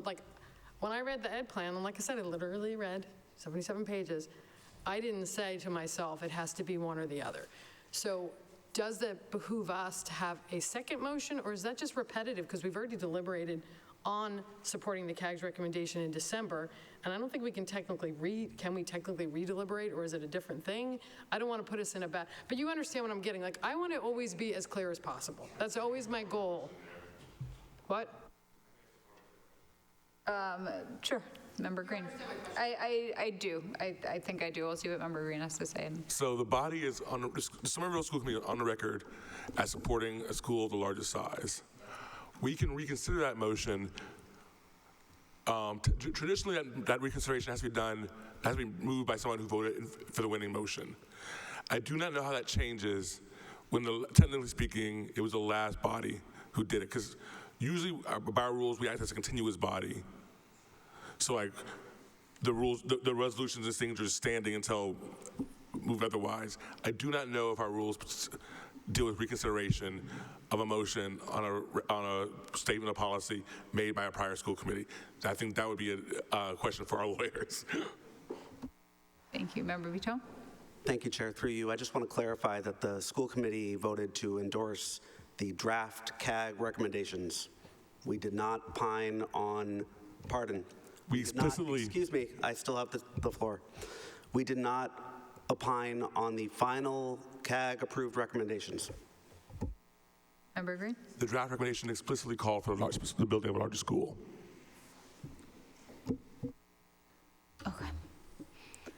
So, unless there is other commentary, thoughts, questions, I'm seeking a motion to authorize the chair to sign, I don't know, authorize the mayor, right? Just authorize the chair to sign the space summary and educational program. So moved. All right, yeah. Chair, you asked if there was other commentary. I raised my hand, so. All right, Member Davis. Thank you. So I just, by way of commentary, I'll sort of share my thoughts. I thank you for the question and the clarification. I also think that this entire issue is clear as mud, and perhaps by design from our good friends at the state. If so, they've succeeded.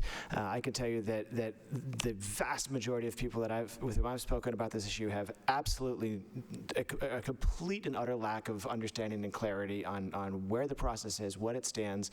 People feel like they thought there was going to be an opportunity for input, and then found out that perhaps that it seems the decision has been made, and have been trying to then provide some input, but as is often the case in Somerville, you know, we hear from the community after the decision's been made. At least that's the view that people have, and I certainly understand why they feel that way.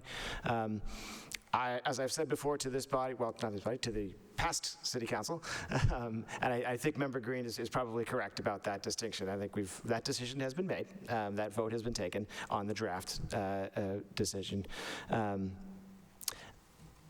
I still believe that the city should follow the plan that was outlined to the community, to these different school communities 10 years ago, which was rebuild the high school, rebuild the Winter Hill, rebuild the Brown. All three things need to happen. That's how it should happen. We should not move hundreds of seats out of West Somerville. I think that would be a grave mistake. I think it's abandoning the neighborhood school process. It's certainly abandoning the walkable city concept in terms of putting people into cars, traveling 1 to 2 miles to a school. I think we're going to regret it. I won't vote for this plan. If this plan is as it's been presented, that we're sort of endorsing the larger number, I'll vote no on it, because I don't think we should do that. So thank you for that clarification, Madam Chair. I saw Eldridge and Green, then Mitone. I'll be quick, that because there is confusion here, and we've been receiving a significant amount of emails and concerns of all kinds of community members and parents, all rightfully so. After this evening, if there is a vote that happens, how do we explain to these community members, like, is there still an opportunity to, provide feedback, and where should they provide feedback? Because it seems like maybe we aren't the correct the body at this point to be receiving the feedback, or are able to be doing anything with the feedback. So I will attempt to answer that, and then I'm also going to look to our experts in the audience and anyone else who has knowledge. So my understanding is that we can't vote to change anything until we have received like sort of the finances and other permissions to make changes. So we have to keep indicating until, basically until the debt override passes. And was there one other thing? At least until the debt override passes. Like because if the city does not vote to pass a debt override, it doesn't matter what we endorse because like we won't be able to afford it. So there are opportunities, I think, to, let the school building committee know their interest, their preferences, but I think as an attempt to answer that, like, major changes can't be made until certain conditions are in place. So we can keep indicating, we can keep, letting our preferences be clear in public. Excuse me, but we can't, like, I don't want to say legally, we can't ethically act on those until there are certain conditions in place that, make it so that we can actually take the vote. How'd I do? Is that? Come on. Through the chair, again, I find myself in agreement with Member Green's description of this. There are a large number of components to the decision, and there are various different milestones that we have to pass. Both, and again, the primary authority in the view of the MSBA is the school building committee. Because of the way that we're organized, and because of Mayor Wilson's I won't say willingness, insistence that the school committee be involved on something that the school committee chair has to sign off on, we're having these discussions in this forum that aren't necessarily part of the MSBA process, but we're expanding the MSBA process to this. So that adds like another level of complexity to the deliberations here in this room as opposed to just the deliberations within the school building committee. Another layer here that Mayor Wilson and Member Green have pointed out is because the state process, I'm not going to assign malice necessarily, it's just what it is. Because the state process is intended to map to different forms of government within our state, our Commonwealth. And we happen to have a strong mayor form of government under our charter. Essentially, the seat for the mayor on the MSBA, on the school building committee for us holds an awful lot of power. That's not necessarily true in a town. It's not necessarily true in a school district that crosses several towns. But in our instance, the mayor has essentially 5 positions on that, and essentially the power of the purse. It is true that under state law, only the school committee can vote to close a school, but under city charter, only the mayor can put forth funding to keep the building open. And the Mayor Wilson has listened to the work that the CAG did, and I want to be very clear that the CAG was a body that represented a number of different views, and they took their job really seriously. Over the course of 18 months, they did a lot of homework. And I don't think anyone should dismiss or think that any of those decisions were rushed. That there was a lot of analysis, including looking at walk sheds, and enrollment data, and the capital costs, the operations costs, There were, the recipient of the citywide poll that had more respondents than any other poll in city history. They did focus groups. They did focus groups with educators, with students, with each one of the schools, with SFLC, with special educators. They did their homework across the whole gambit. And the outcome of all of that analysis and that deep dive on all of the myriad factors that go into this decision, they made the decision that they did. And we've talked about how it's sort of bracketed on both ends and then in the middle. And so that's why, and again, that decision was to build for the bigger school. Put that alongside the fact that, for our Wildcat friends, the project team, inclusive of the educational leadership team on SPS, has been tasked with moving through this process as quickly and efficiently as possible.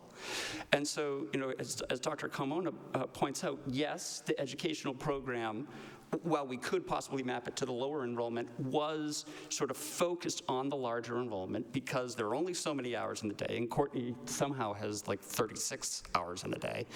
That we focused on what that CAG recommendation was, what the mayor has said he's going to put his weight behind to get community support and funding for.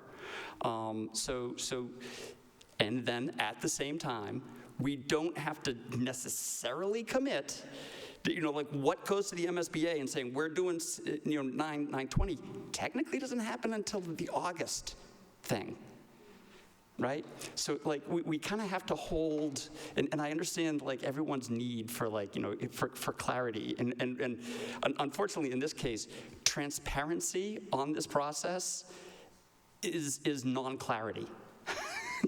I am giving you, like a lot of view into the uncertainty that we're at throughout this process. So I hope that long non-answer provided some sort of answer, but I mean, that's exactly where we are.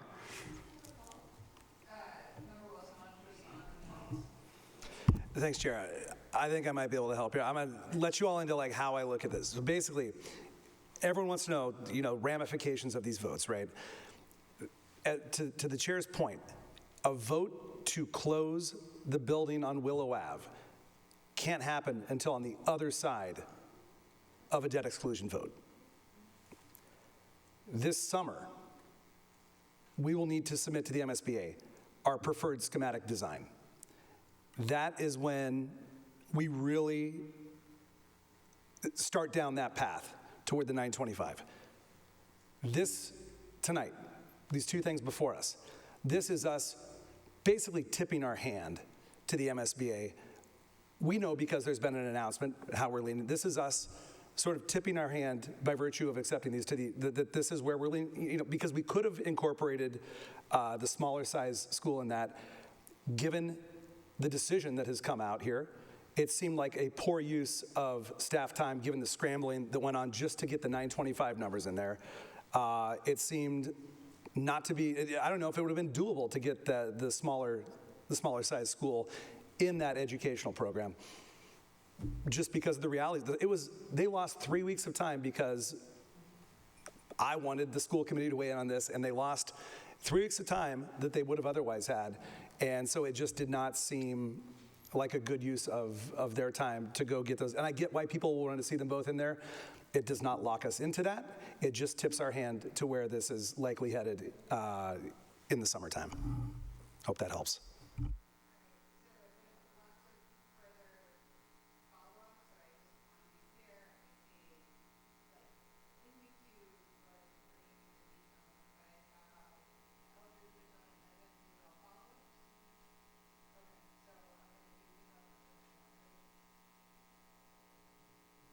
Okay.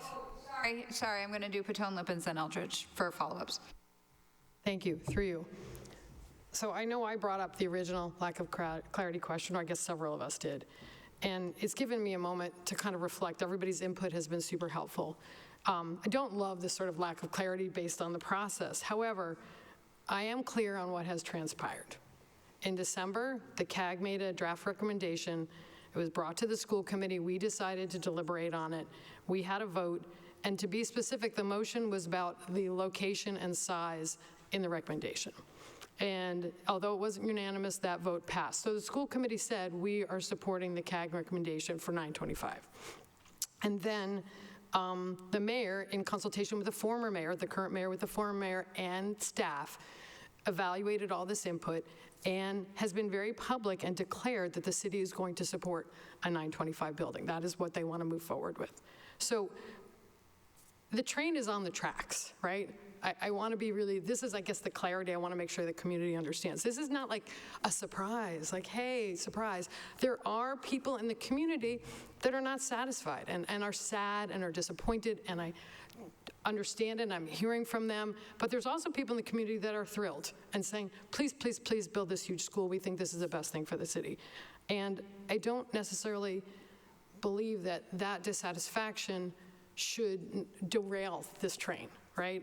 Unless, and I also asked the current members, I know it's an ed plan, and I know we're saying 925, but the decision has already been made, and maybe don't, do whatever you want. You all have to follow your own passion and vision and what you really believe in, but their disapproval on the original vote doesn't necessarily have to influence whether or not you vote for the ed plan. The ed plan is in itself a great deal of work. It is very visionary. It is very exciting. And so I don't know if, I don't want to speak for other members, but we don't have to hold on to that resentment and say, I'm annoyed that we decided this already, because we have already decided to move forward in this direction. And I'm not going to support the ed plan. And granted, the ed plan may pass with or without a unanimous vote, and that's fine, but I'm just putting that out there. However, I also want to say, as Member Green said, if there are members who want to have a conversation, even considering what Director Raisha shared about the fact that the city is supporting this larger school and this is where they want to put their money and this is how they want to invest, I'm not going to put it forward as a motion to redeliberate this conversation, but that is also open. So I just wanted to frame it for myself because, again, I came in with this confusion, then I was able to take everybody's input and say, train is already on the tracks.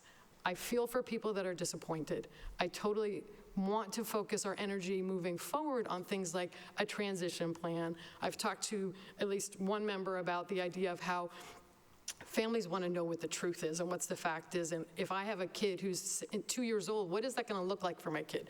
I want us as a body to spend our energy on a quality transition plan, how we move forward, as opposed to redeliberating things that we've already decided based on really deep work that the CAG did. And I say that with so much respect because I am a member. I spent a lot of time on this. Everybody knows I've been kind of working this. I did not spend nearly as much time as the CAG did. And I will name that and I will honor that. So I don't know if this is helpful for anybody else. Everybody's got to follow their own values and vote the way they want to. But again, I urge people to say, you know what? Let's put this past vote behind us. Let's keep the train on the tracks and respect this, really thoughtful ed plan. And also ask questions about the ed plan because I have a few. So when we're ready, I don't know if that's helpful to anybody, but thank you. I will put Ruby Tone. Thank you, through you, Chair. I just want to also comment based on what Ms. Eldridge raised about, we did get an outpouring of emails, as we mentioned. I am a new school committee member, and I did read the entire 11-page CAG. I also read the 77-page wonderfully written ed plan, which thank you for writing that. And I also really want to acknowledge our incredible engagement from both the Brown School families and the Winter Hills school communities. There's energy, there's passion, there's a deep-rooted love for neighborhoods, and it's a testament to why we're so fortunate to call Somerville home. But in my conversations with community members, including some of our Somerville Educators Union members, there's just a palpable sense of excitement for a new building. Our teachers see the school as more than just a school. It's a chance to level the playing field. And when I read this plan, there's STEM enrichment, there's a true inclusion model to best meet the needs of all students. We can redefine community engagement in a 21st century fully accessible environment. And I'd like us all to have an honest conversation about equity, because equity does not mean equal for all. It means everyone has the resources they need to thrive. It means being willing to risk change so that we can support everybody's, our most vulnerable students. And even when that change means that we're doing things differently and things that we haven't already done. So I feel like this is our moment to act on that principle. This is all about all of our kids in Somerville Public Schools. And I really have heard wonderful stories about the tight-knit community and wonderful experience at the Brown School. And I'm so glad that this neighborhood has such a rich resource. And quite frankly, I really want that for more children. But the state has been clear, as you've mentioned, even though the process is not clear. There are just not enough funds to build both a new school and support the Willow Ave building in its current state, because there are significant remediation and maintenance, and really more critically, it's not ADA compliant. So this really excludes our most vulnerable students and community members from the very neighborhood experience we value. So we have a choice to make, and we have to follow the data and the recommendation of the construction advisory group that's really dedicated their time and energy analyzing our needs, which is aligned with the MSBA process. A larger school really creates the opportunity for, as they so eloquently put it in their 11-page document, a greater mixing of racial, socioeconomic, and ability levels. Like, this is how we improve the learning environment and educational experience for everyone. So we really can't afford to build for yesterday's numbers. Our students, families, and educators deserve this largest capacity school option, and I really want to honor the work of the CAG and the needs of our entire city by ensuring the school has the space to foster excellence for decades to come. So thank you. All right, Member Eldridge. Trying to remember where my thought was. I just wanted to express my appreciation for this conversation. It's really helped clarify a lot of things for me and help me better understand. So thank you so much. And I also believe there's a concerned effort for repairing trust and transparency. And I think this is the start of, maybe not the start of that because it's already been working, but is reinforcing that and really having these open, candid conversations. Because, it is divided how people feel about it. And I just wanted to say, I appreciate the work of the CAG. I appreciate the input that you've all provided tonight. And the transparency, I think, is wildly important for building that level of trust as we move forward. So I just want to express my gratitude. Thank you. All right, I have Green, Bitone, and Petone.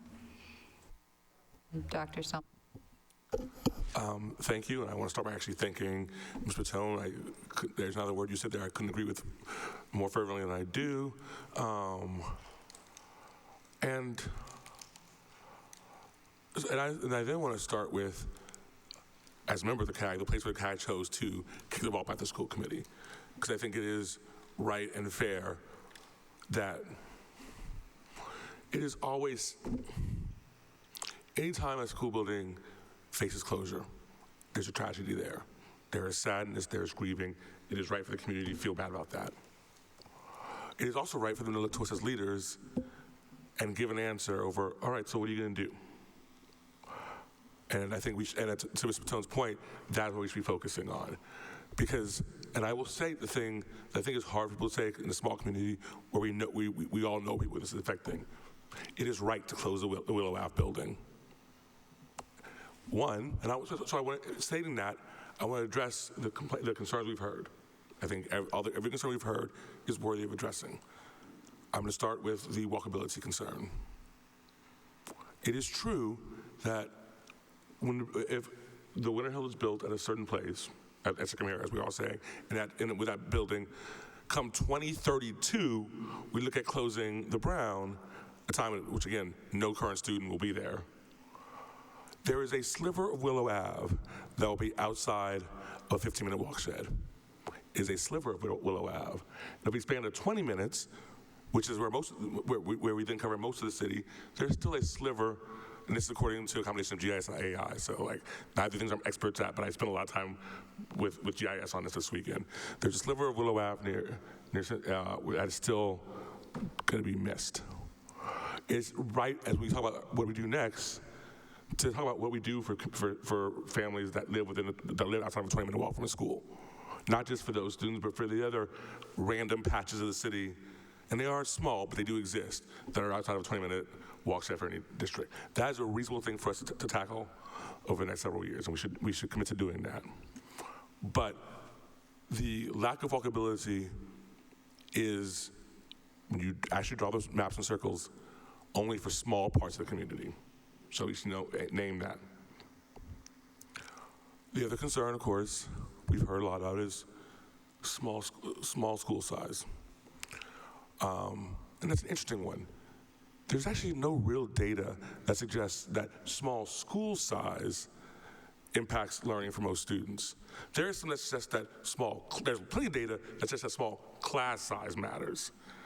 And in Somerville, the biggest limitation to having smaller class sizes is lack of classrooms. So if that's our priority, and I don't think it's an unreasonable priority, the best solution we can have to give this district the flexibility and the space to move forward going on is to build as many classrooms as we can. We've been given a rare opportunity by a body that, again, does not do this often, to build a lot of classrooms. We would be irresponsible to the past, to the future, to not take that opportunity. And I know that because we're in this place because we have made these sorts of decisions before. Let us be clear, this is not the first time that closing the Willow Ave building has been before this body or this community. This is a conversation that's been happening in the city for 30 years. It's actually come up before as a vote where we decided between the Powder House and the Willow building. And the superintendent at the time suggested closing the Brown and keeping the Powder House. Then as now, the disproportionate political clout of the community represented in that Brown school community was able to push for the school community to overturn that decision. But if we're serious about equity, we cannot be serious about equity if we're not serious about recognizing power.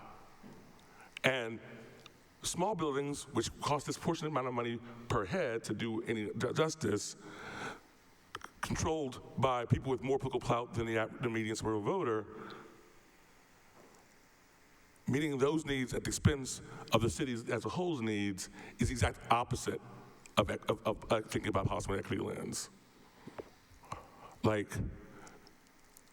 We have a moral and legal obligation to help this community through the transition process. But we also have a moral and ethical obligation to have that transition. Thank you. Member Bitone, then Pitone, then Stillman. Thank you, Chair. Through you, very much appreciate this conversation. So I, like my colleagues, have also spent a lot of time reading this very excellent educational program and the space, I keep calling it the space plan. It sounds like space summary. Yeah, it's not a NASA document. But it is a comprehensive and appropriate design for a 925-seat option, and it has my full support. I believe the school is a once-in-a-generation opportunity to build a facility for a larger number of students in our general ed, MLE, and special ed spaces to provide a rich and vibrant educational journey. The school will be a beacon within the community and attract students from across the city, even those who aren't in a walkable area from it. I want to commend the superintendent and his team for the vision in preparing the document. As a standalone document, I'm excited to put the school committee's stamp of approval on it. Before I move on to the rest of my comments, I also just want to apologize to the Winter Hill School community. This conversation should never have been about the Brown School. The Winter Hill families and educators have carried an unfair burden through this whole process. And through it, they've demonstrated resilience, humor, and grace. And the fact that the process of building a fantastic new school that will be the envy of all students and educators in the city, that this has been taken over by a dialogue about the closure of the Brown is a travesty. These school communities are actually so much aligned in their priorities and vision for all of our students' futures, and they should not have been pitted against one another. we have to pass this tonight. I think we will pass this tonight because we can't delay the building of a new school for the Winter Hill by 1 day. We cannot delay that. Even if it means that we create new challenges, which I think we will. The truth is, though, that these are not standalone documents. There's a broader context, as we've been talking about tonight. The school committee is being asked to, in Mayor Wilson's words, weigh in on these consequential decisions. And the choices before us: do we want to build a school that houses the Winter Hill School and the Brown School communities together and close the Brown, or do we want to build a school only to replace the Winter Hill School and address the Brown in some future decision? The mayor has also stated that the 925-seat school option, that is the option that consolidates both schools and closes the Brown, is the only option that the city will fund. And so we're being asked our opinion to endorse a decision that the mayor has already made. Any notion that we have before us, that what we have before us is an actual choice, I believe is a misrepresentation. And we need the community to fully understand what's happening here. People who have been paying attention have genuine confusion about what's possible with this vote. And we've been getting the emails that demonstrate that.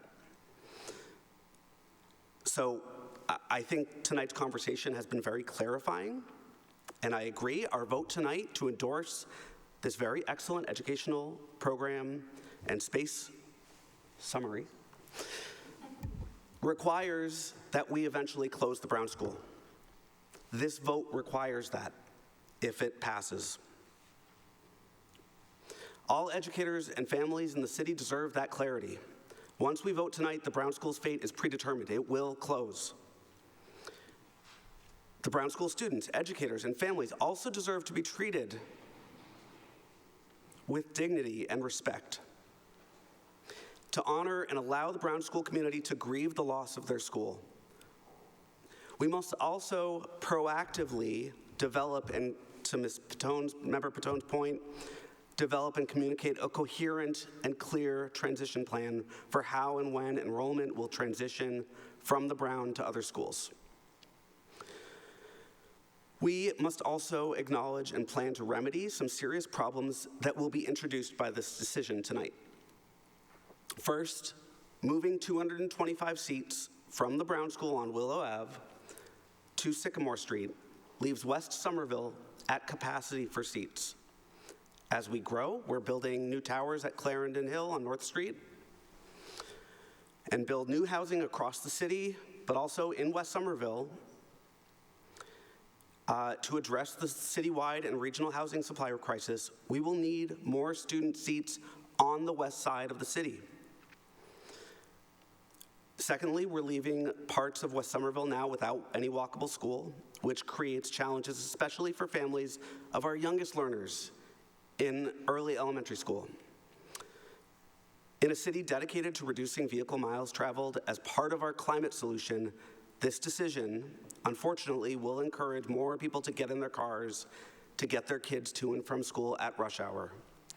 So the closure of these seats at the Brown is likely to exacerbate, I should also say, it's also likely to exacerbate the demographic segregation in our schools, because we're packing more kids from West Somerville into just 2 schools at the Kennedy and the West. So in the long range, I believe we must plan to remedy these issues, either by expanding at the West or the Kennedy, or by building a new school and adding somehow new seats in the western part of the city. So my request is, through you, Chair, to address these implications in the long-range planning committee at some future session. Thank you.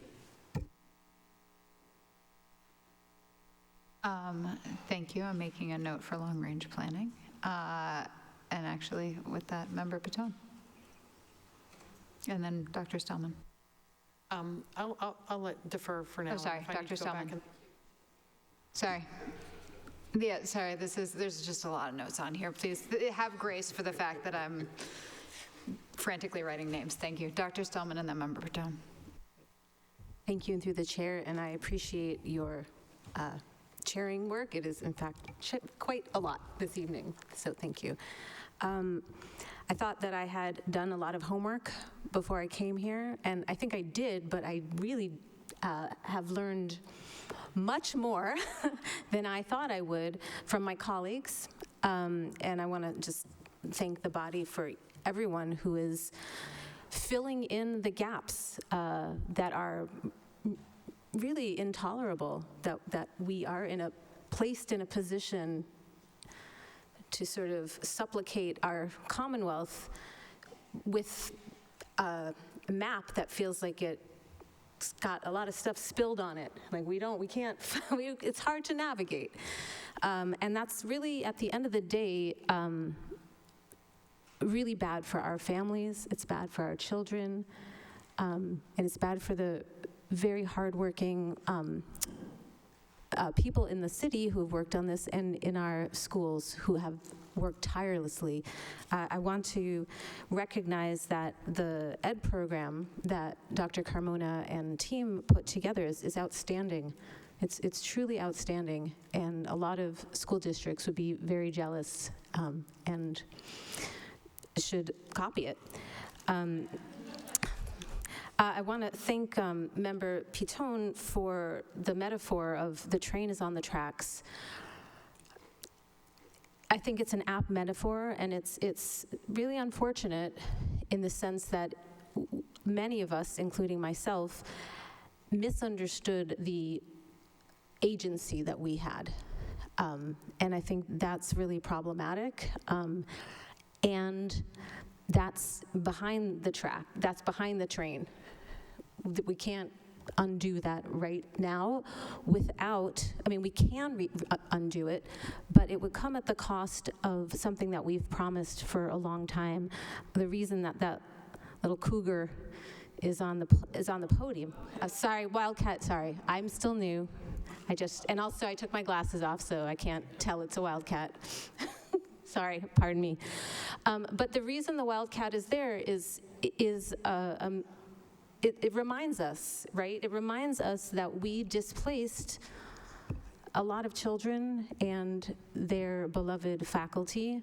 And the idea, having been a teacher and worked in schools for pretty much my whole career, I can't imagine in a rich city with so many talented people and so much energy that we have made us live in the elderly like this. That's insane. And it's got to stop. And I want to say a few things that other people have said, and I'm sorry to be repetitive, but I feel like I want the people who reached out to me personally and all of the letters. I can't guarantee this, but I'm pretty sure that every single one of us on this committee read every single letter that you wrote to us. I see, for those of you who aren't seeing it, there's thumbs up all around. And your letters are very important, and we hear you. I want to recognize, especially since I'm in Ward 6, I want to recognize the grief and the loss and the pain, because we've recognized that for Winter Hill. We've recognized that feeling, and for those of us who have now or have had children in schools, you know that it's kind of a weird statistic, but like our kids spend more time awake in school, in a school building, as opposed to in their home, right? And they spend more time awake with their teachers than us, right? That's kind of a weird idea, but it's true. That's their home, and because it's their home, and the way that we heard from the Winter Hill School and Principal Wall's discussion of how the families are in the school, that school becomes your family. It is part of your family, and when that school closes down, or you're thinking about it closing down, it triggers grief. It's a real sense of loss, because we are human. And I think while we maybe aren't going to be able to save the Brown, what what we have to, at least at a minimum, is recognize the significant trauma and grief that people are having. And one thing that Member Biton said is we need to not pit people against each other. And I'm asking those of you who are listening to this or will watch this later or read the minutes, let's not attack each other. It's not the Brown versus Winter Hill, except that we kind of set it up like that, and that's terrible, and we need to stop the acrimony.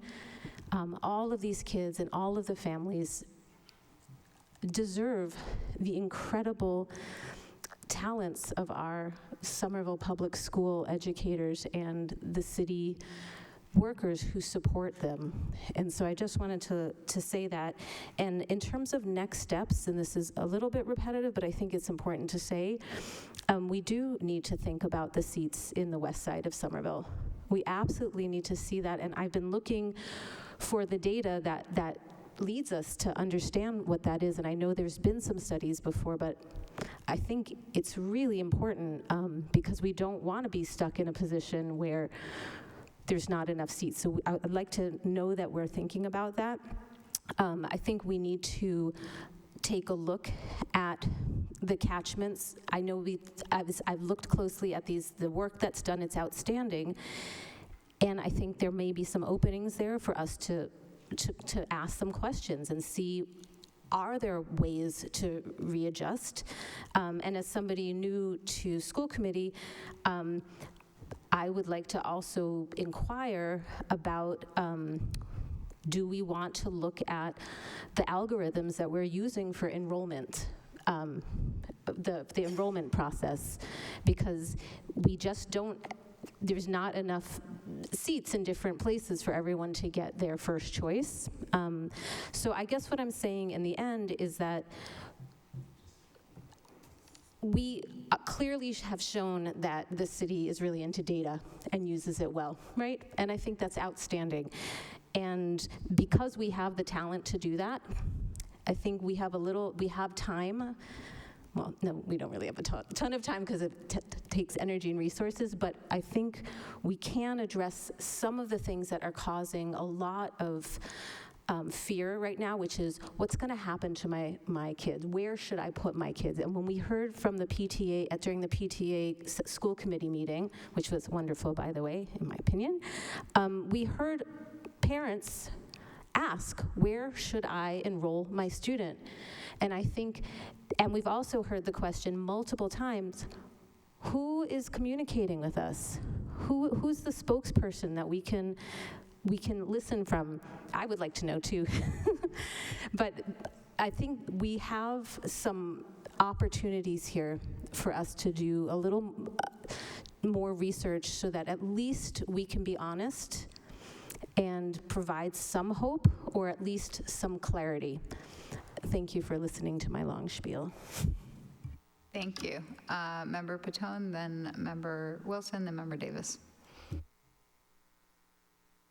Well, I want to defer to the other two because I wanted to second the motion and make some comments about the ed plan itself. So okay. I would rather Mayor let Wilson. them speak their piece about the bigger picture. Thank you. Mayor Wilson. Yeah, thanks, Chair. I'm obviously going to vote yes on these for the reasons that I've outlined in public statements and at meetings.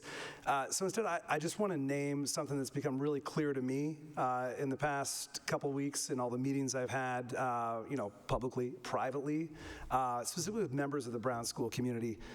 And that's the fact that the vast majority of them either already don't have kids at the Brown School anymore, or their kids will be long gone by the time that building closes. They want, for other people, the experience their kids have had. It's coming from a good place. So it kills me to see a really toxic back and forth like we've seen spring up online. These are people who want something good for other people, and we should not lose sight of that fact. Thanks. Thank you. Member Davis, I'm going to call myself. Thank you, Madam Chair, and thank you to the mayor for making that point. Excellent point. And honestly, I also read a lot of letters. I didn't read a lot of, toxicity into the commentary. I think my sense is that people understand where people are coming from. Maybe there are some exceptions, but look, I appreciate all of the lengthy statements that my colleagues made, really eloquent, made lots of really good points, articulated in many, many ways why this is a bad plan and was from the start and probably shouldn't have been what we pushed on the community. But here we are. This is now the third mayor that has presented to me in my role, not as a school committee, but as a city councilor, a decision that I don't actually really have. And I'm going to stick with what I said earlier just because I'm a person of my word.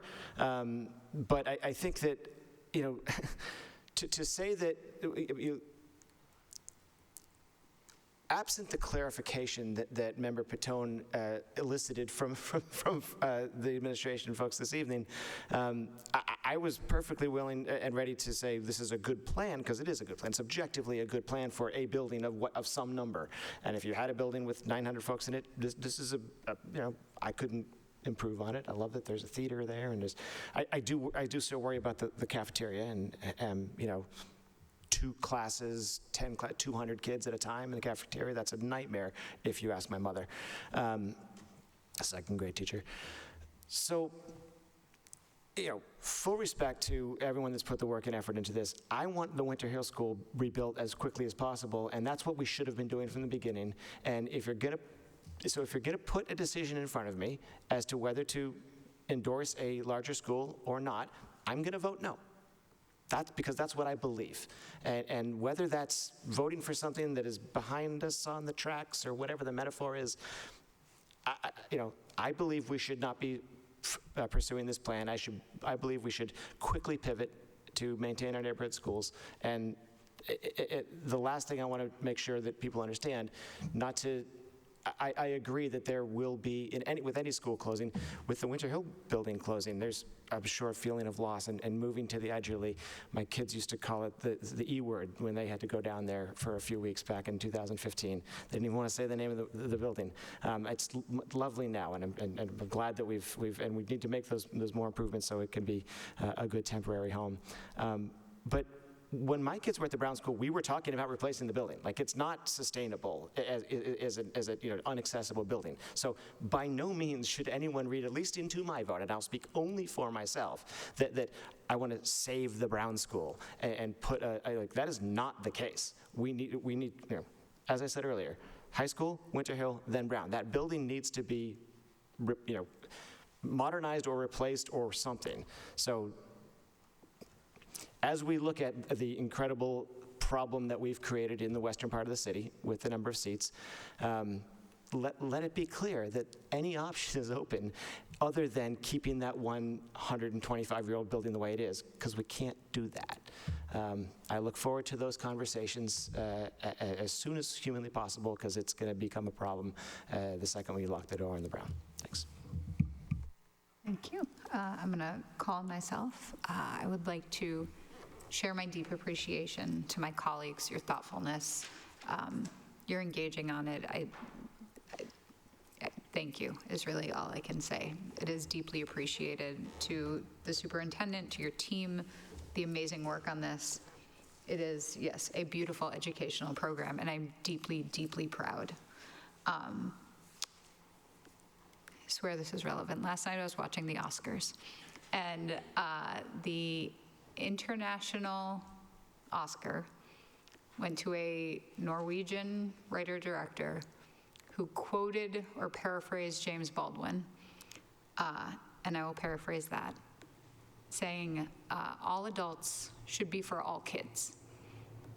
And it stuck with me, and what I'm seeing tonight is each of us, all of us, taking seriously what we believe we need to do for all kids, and I'm deeply proud of that. So thank you.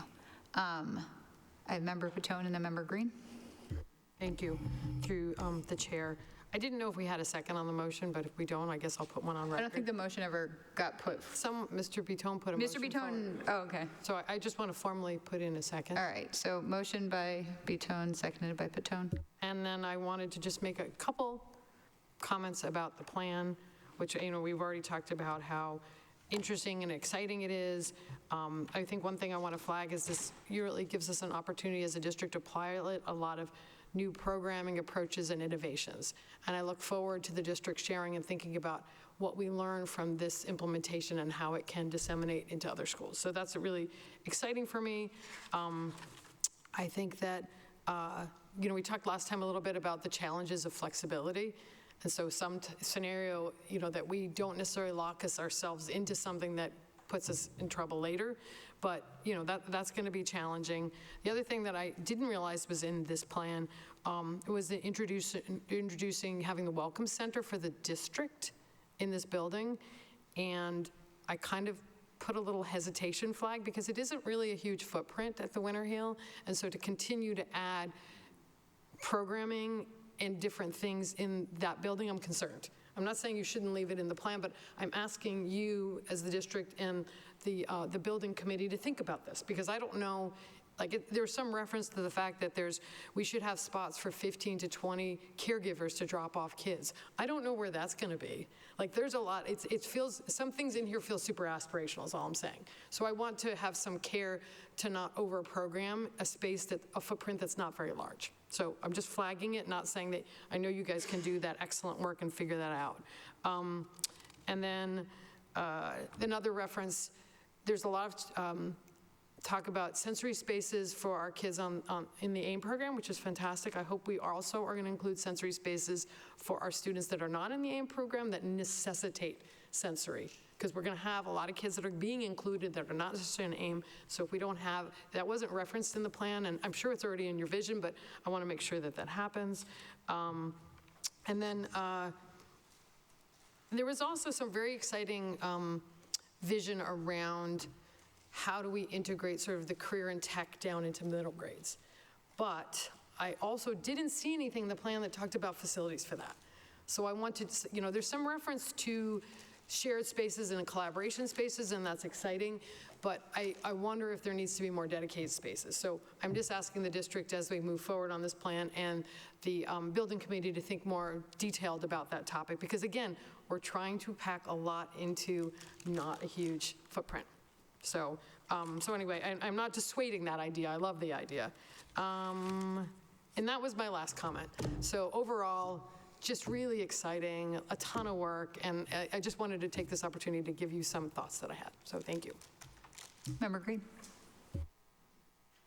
Before the comments I was going to make, I want to thank Ms. Patone for her comments. At least the one about the sensory spaces did come up at the last building committee meeting, and yes, the sense is that those sensory spaces are, I don't say flexible spaces because that feels too broad, but yes, they're not autism student specific. They are for students who need sensory spaces, and hopefully, as we talk about going forward in the next round of new buildings, which I think is worth reminding people two things about the future of buildings. One, that the enrollment studies that have been done were considered by the CAG in its planning, and there have been no studies that suggest a substantial increase in the number of students coming from outside the city in the foreseeable future. That said, and this is part of why, going back, there's citywide reasons why we can't wait, and I'll come back to that at the end of my thought.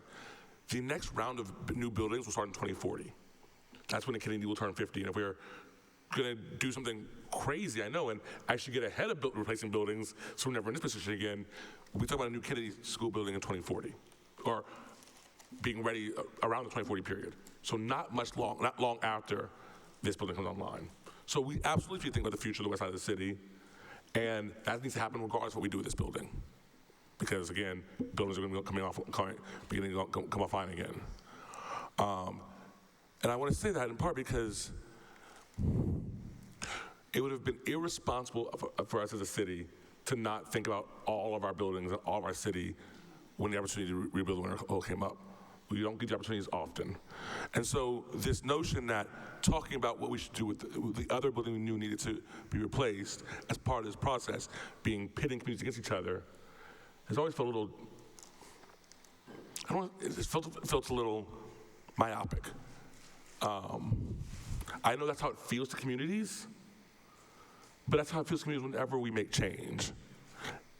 And if we, and in fairness, one of the reasons that the system, the MSBA system is the way it is because it presumes maintaining status quo. I mean, it assumes that communities are going to go, we had a building, it's old, we're going to build a new replacement for that building, but we're not really going to change much. That's not an option for Somerville if we want to be the city we claim to be. Now, I think it is fair to say we can and should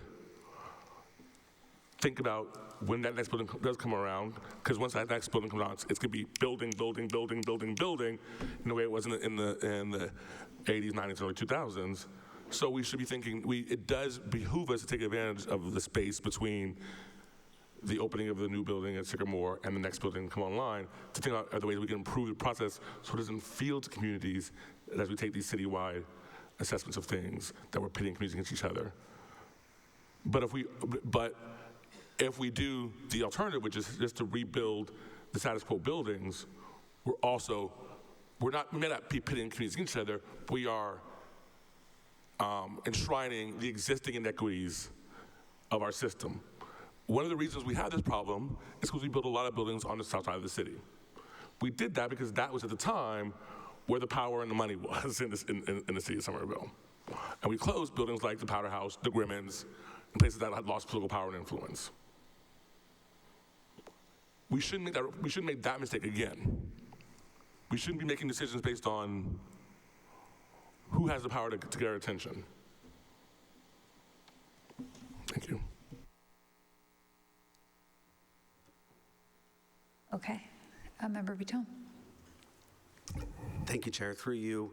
I also had a question about, or maybe just a comment for thought through you about the educational program document.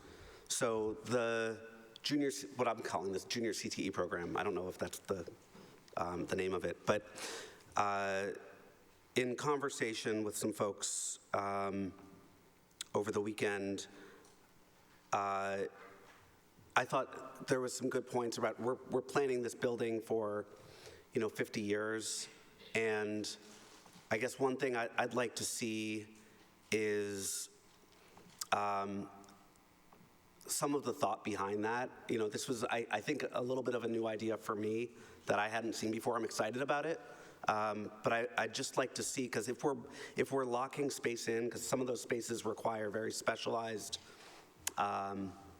construction and space utilization, and so if that is how we want to use that space, I think we really need to be mindful about how it could evolve into the future and, how we can most optimally use that space. So I want to be thoughtful and have us weigh in a little bit more as a committee, maybe in long range also, about, or educational programs, I don't know, I defer to your judgment, Chair, but around how do we want to design that educational vision, because I think it's a great idea, but just maybe a little more time to weigh in on it. So thank you.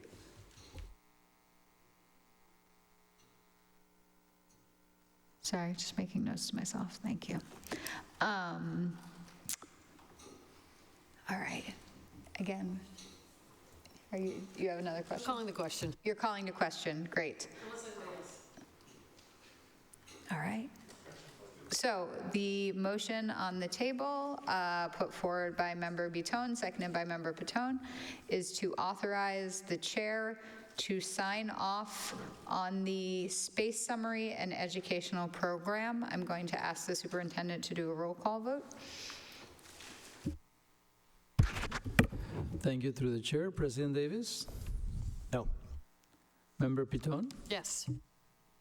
Member Lippens? Yes. Member Eldridge? Yes. Member Green? Yes. Dr. Stellman? Yes. Mayor Wilson? Yes. Member Bitton? No. Dr. Ackman? Yes. So with 7 yes and 2 noes, the vote passes. Thank you. And with that, I wanted to note to my colleagues, we'll talk about this soon, but there is a vote in August that we need to figure out how to manage, because we usually don't meet in early to mid-August. So that's just a pin I'm putting in this. Okay, we are moving on to item 8A, the Chief Financial Officer contract. This is something that we voted out of executive session. I'm seeking a motion to authorize the chair to sign our CFO contract with Dr. Beretta. Motion to authorize the chair to sign the CFO contract. Second. All right, I have a motion by Member Patone, seconded by Member Lippens. You would like a roll call vote? No, it's what I call. Oh, sorry, yes. Member Green, you have a comment? Yeah, it's, in the spirit of giving people flowers, deserve flowers today. This has been our most transparent, this might be our most transparent budget, I won't say ever, but certainly in anyone's living memory. And that is in no small part due to Dr. Beretta's approach.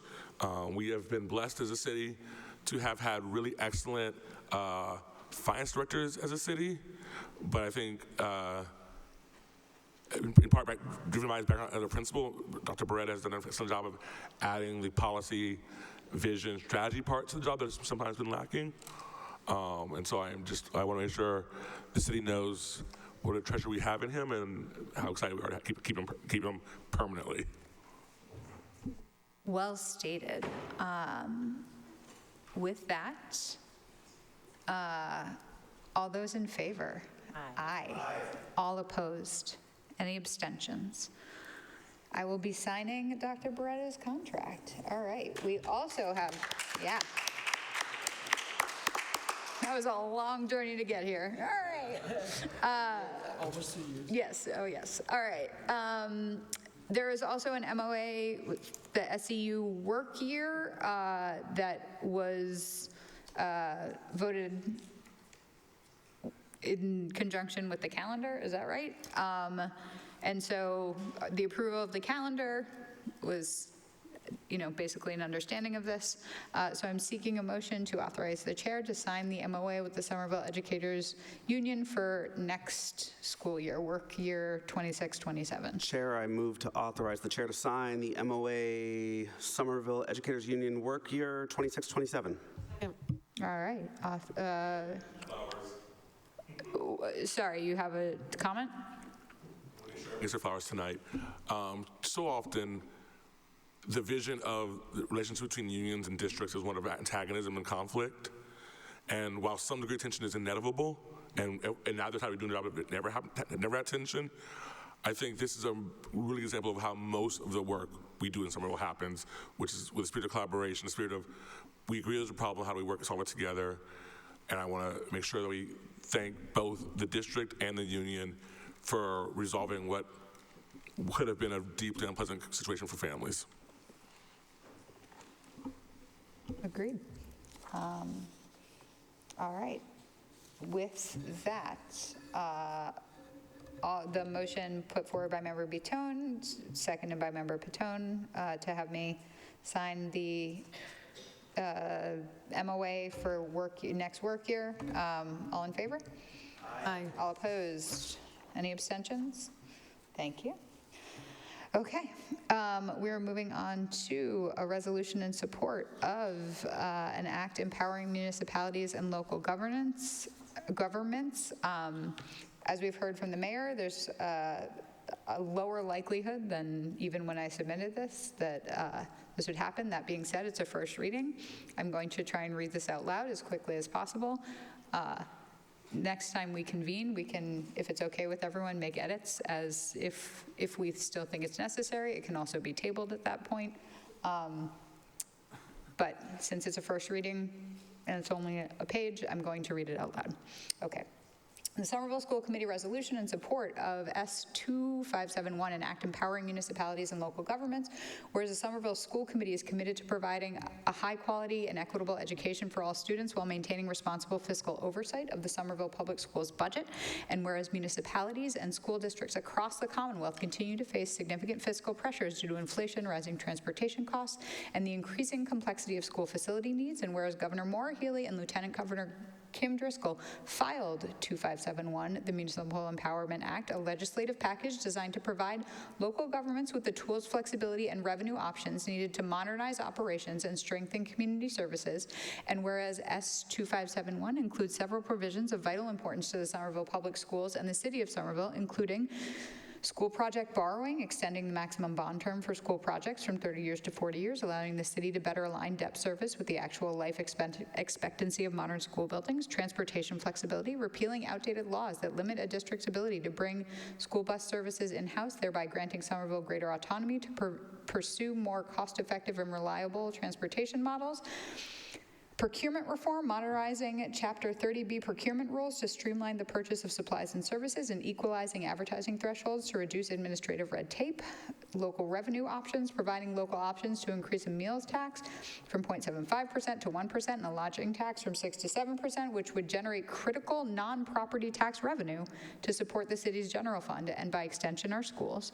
And hybrid meeting permanency, formally codifying the ability for public bodies to hold remote and hybrid meetings, ensuring continued transparency and accessibility for Somerville families and stakeholders. And whereas the proposed legislation also addresses critical workforce challenges and operational efficiencies, such as centralizing utility valuations and simplifying the process for accepting and expending grants.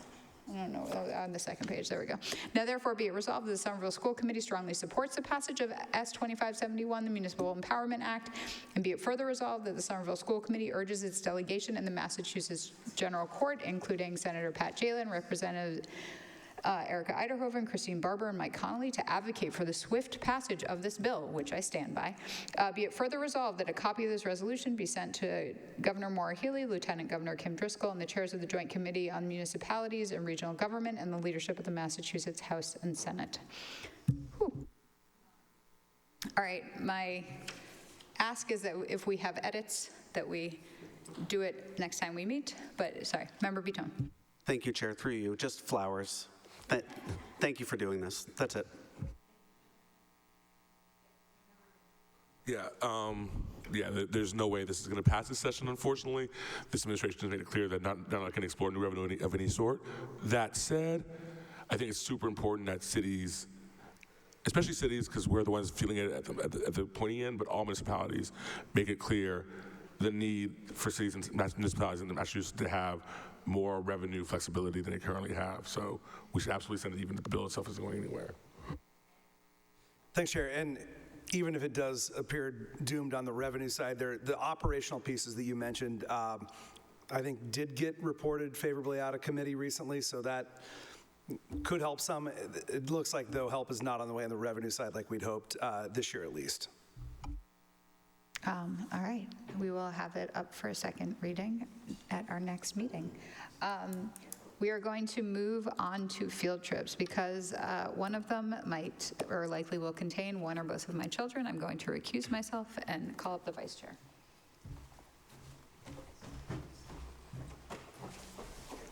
All right. Look at her go. Thank you, Dr. Ackman. All right, so we have 3 field trips to approve. Is there a motion?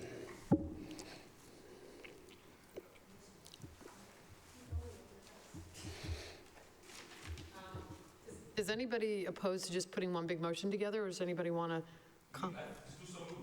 So moved, all the field trips. I'm just going to mention them because they're very excited. Like robotics team is going to go to Springfield to do Eastern State Exposition. Students at the Healy School will travel, 4th grade students, Redgate Farm in Asheville, Mass. And in June, 8th grade students of the Argentiano will go to Canopy Lake Park. Second. Thank you. So we have a motion by Member Pitone, seconded by Member Lippens. Any discussion?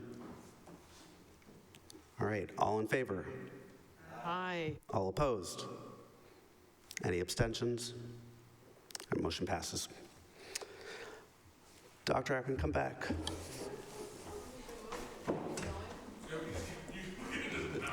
Can I keep making motions?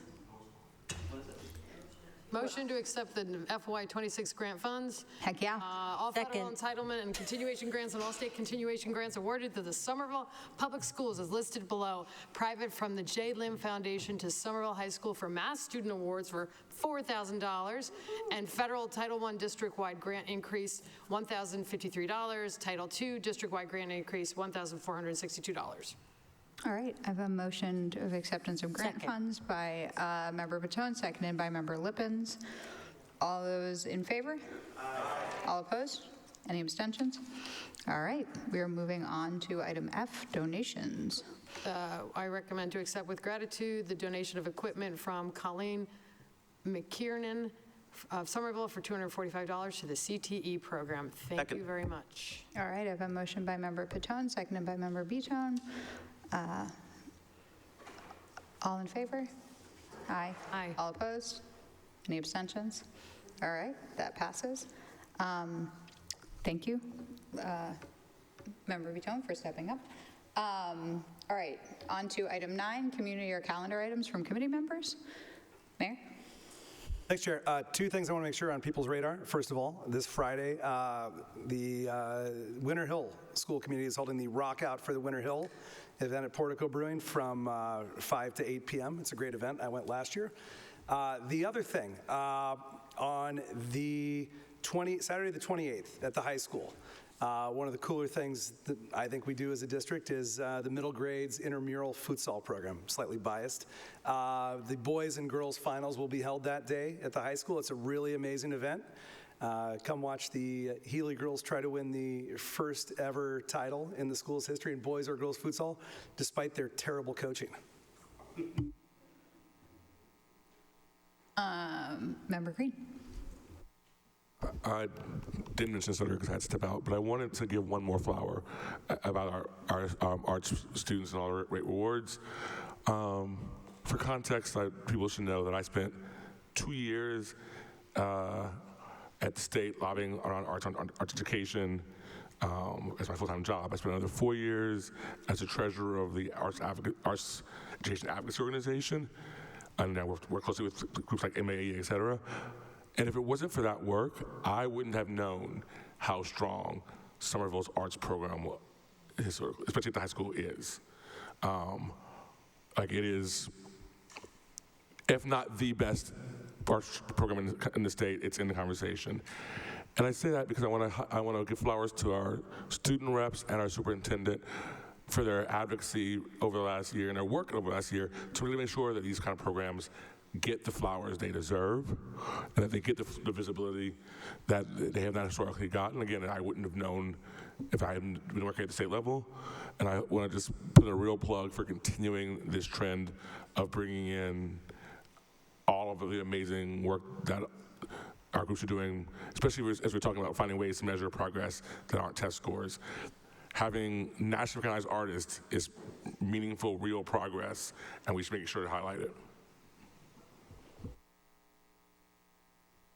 Thank you. All right. With that, Member Betone, are there condolences? Chair, there are. Okay. Somerville School Committee offers its deepest condolences to the families of Kathleen Ann Grigas Berkowitz, mother to Jacqueline Berkowitz, early ed pre-K teacher at the Winter Hill Community Innovation School, and to the family of Christina Vadino, mother of Andrea Palmer, K-8 math instructional coach district-wide.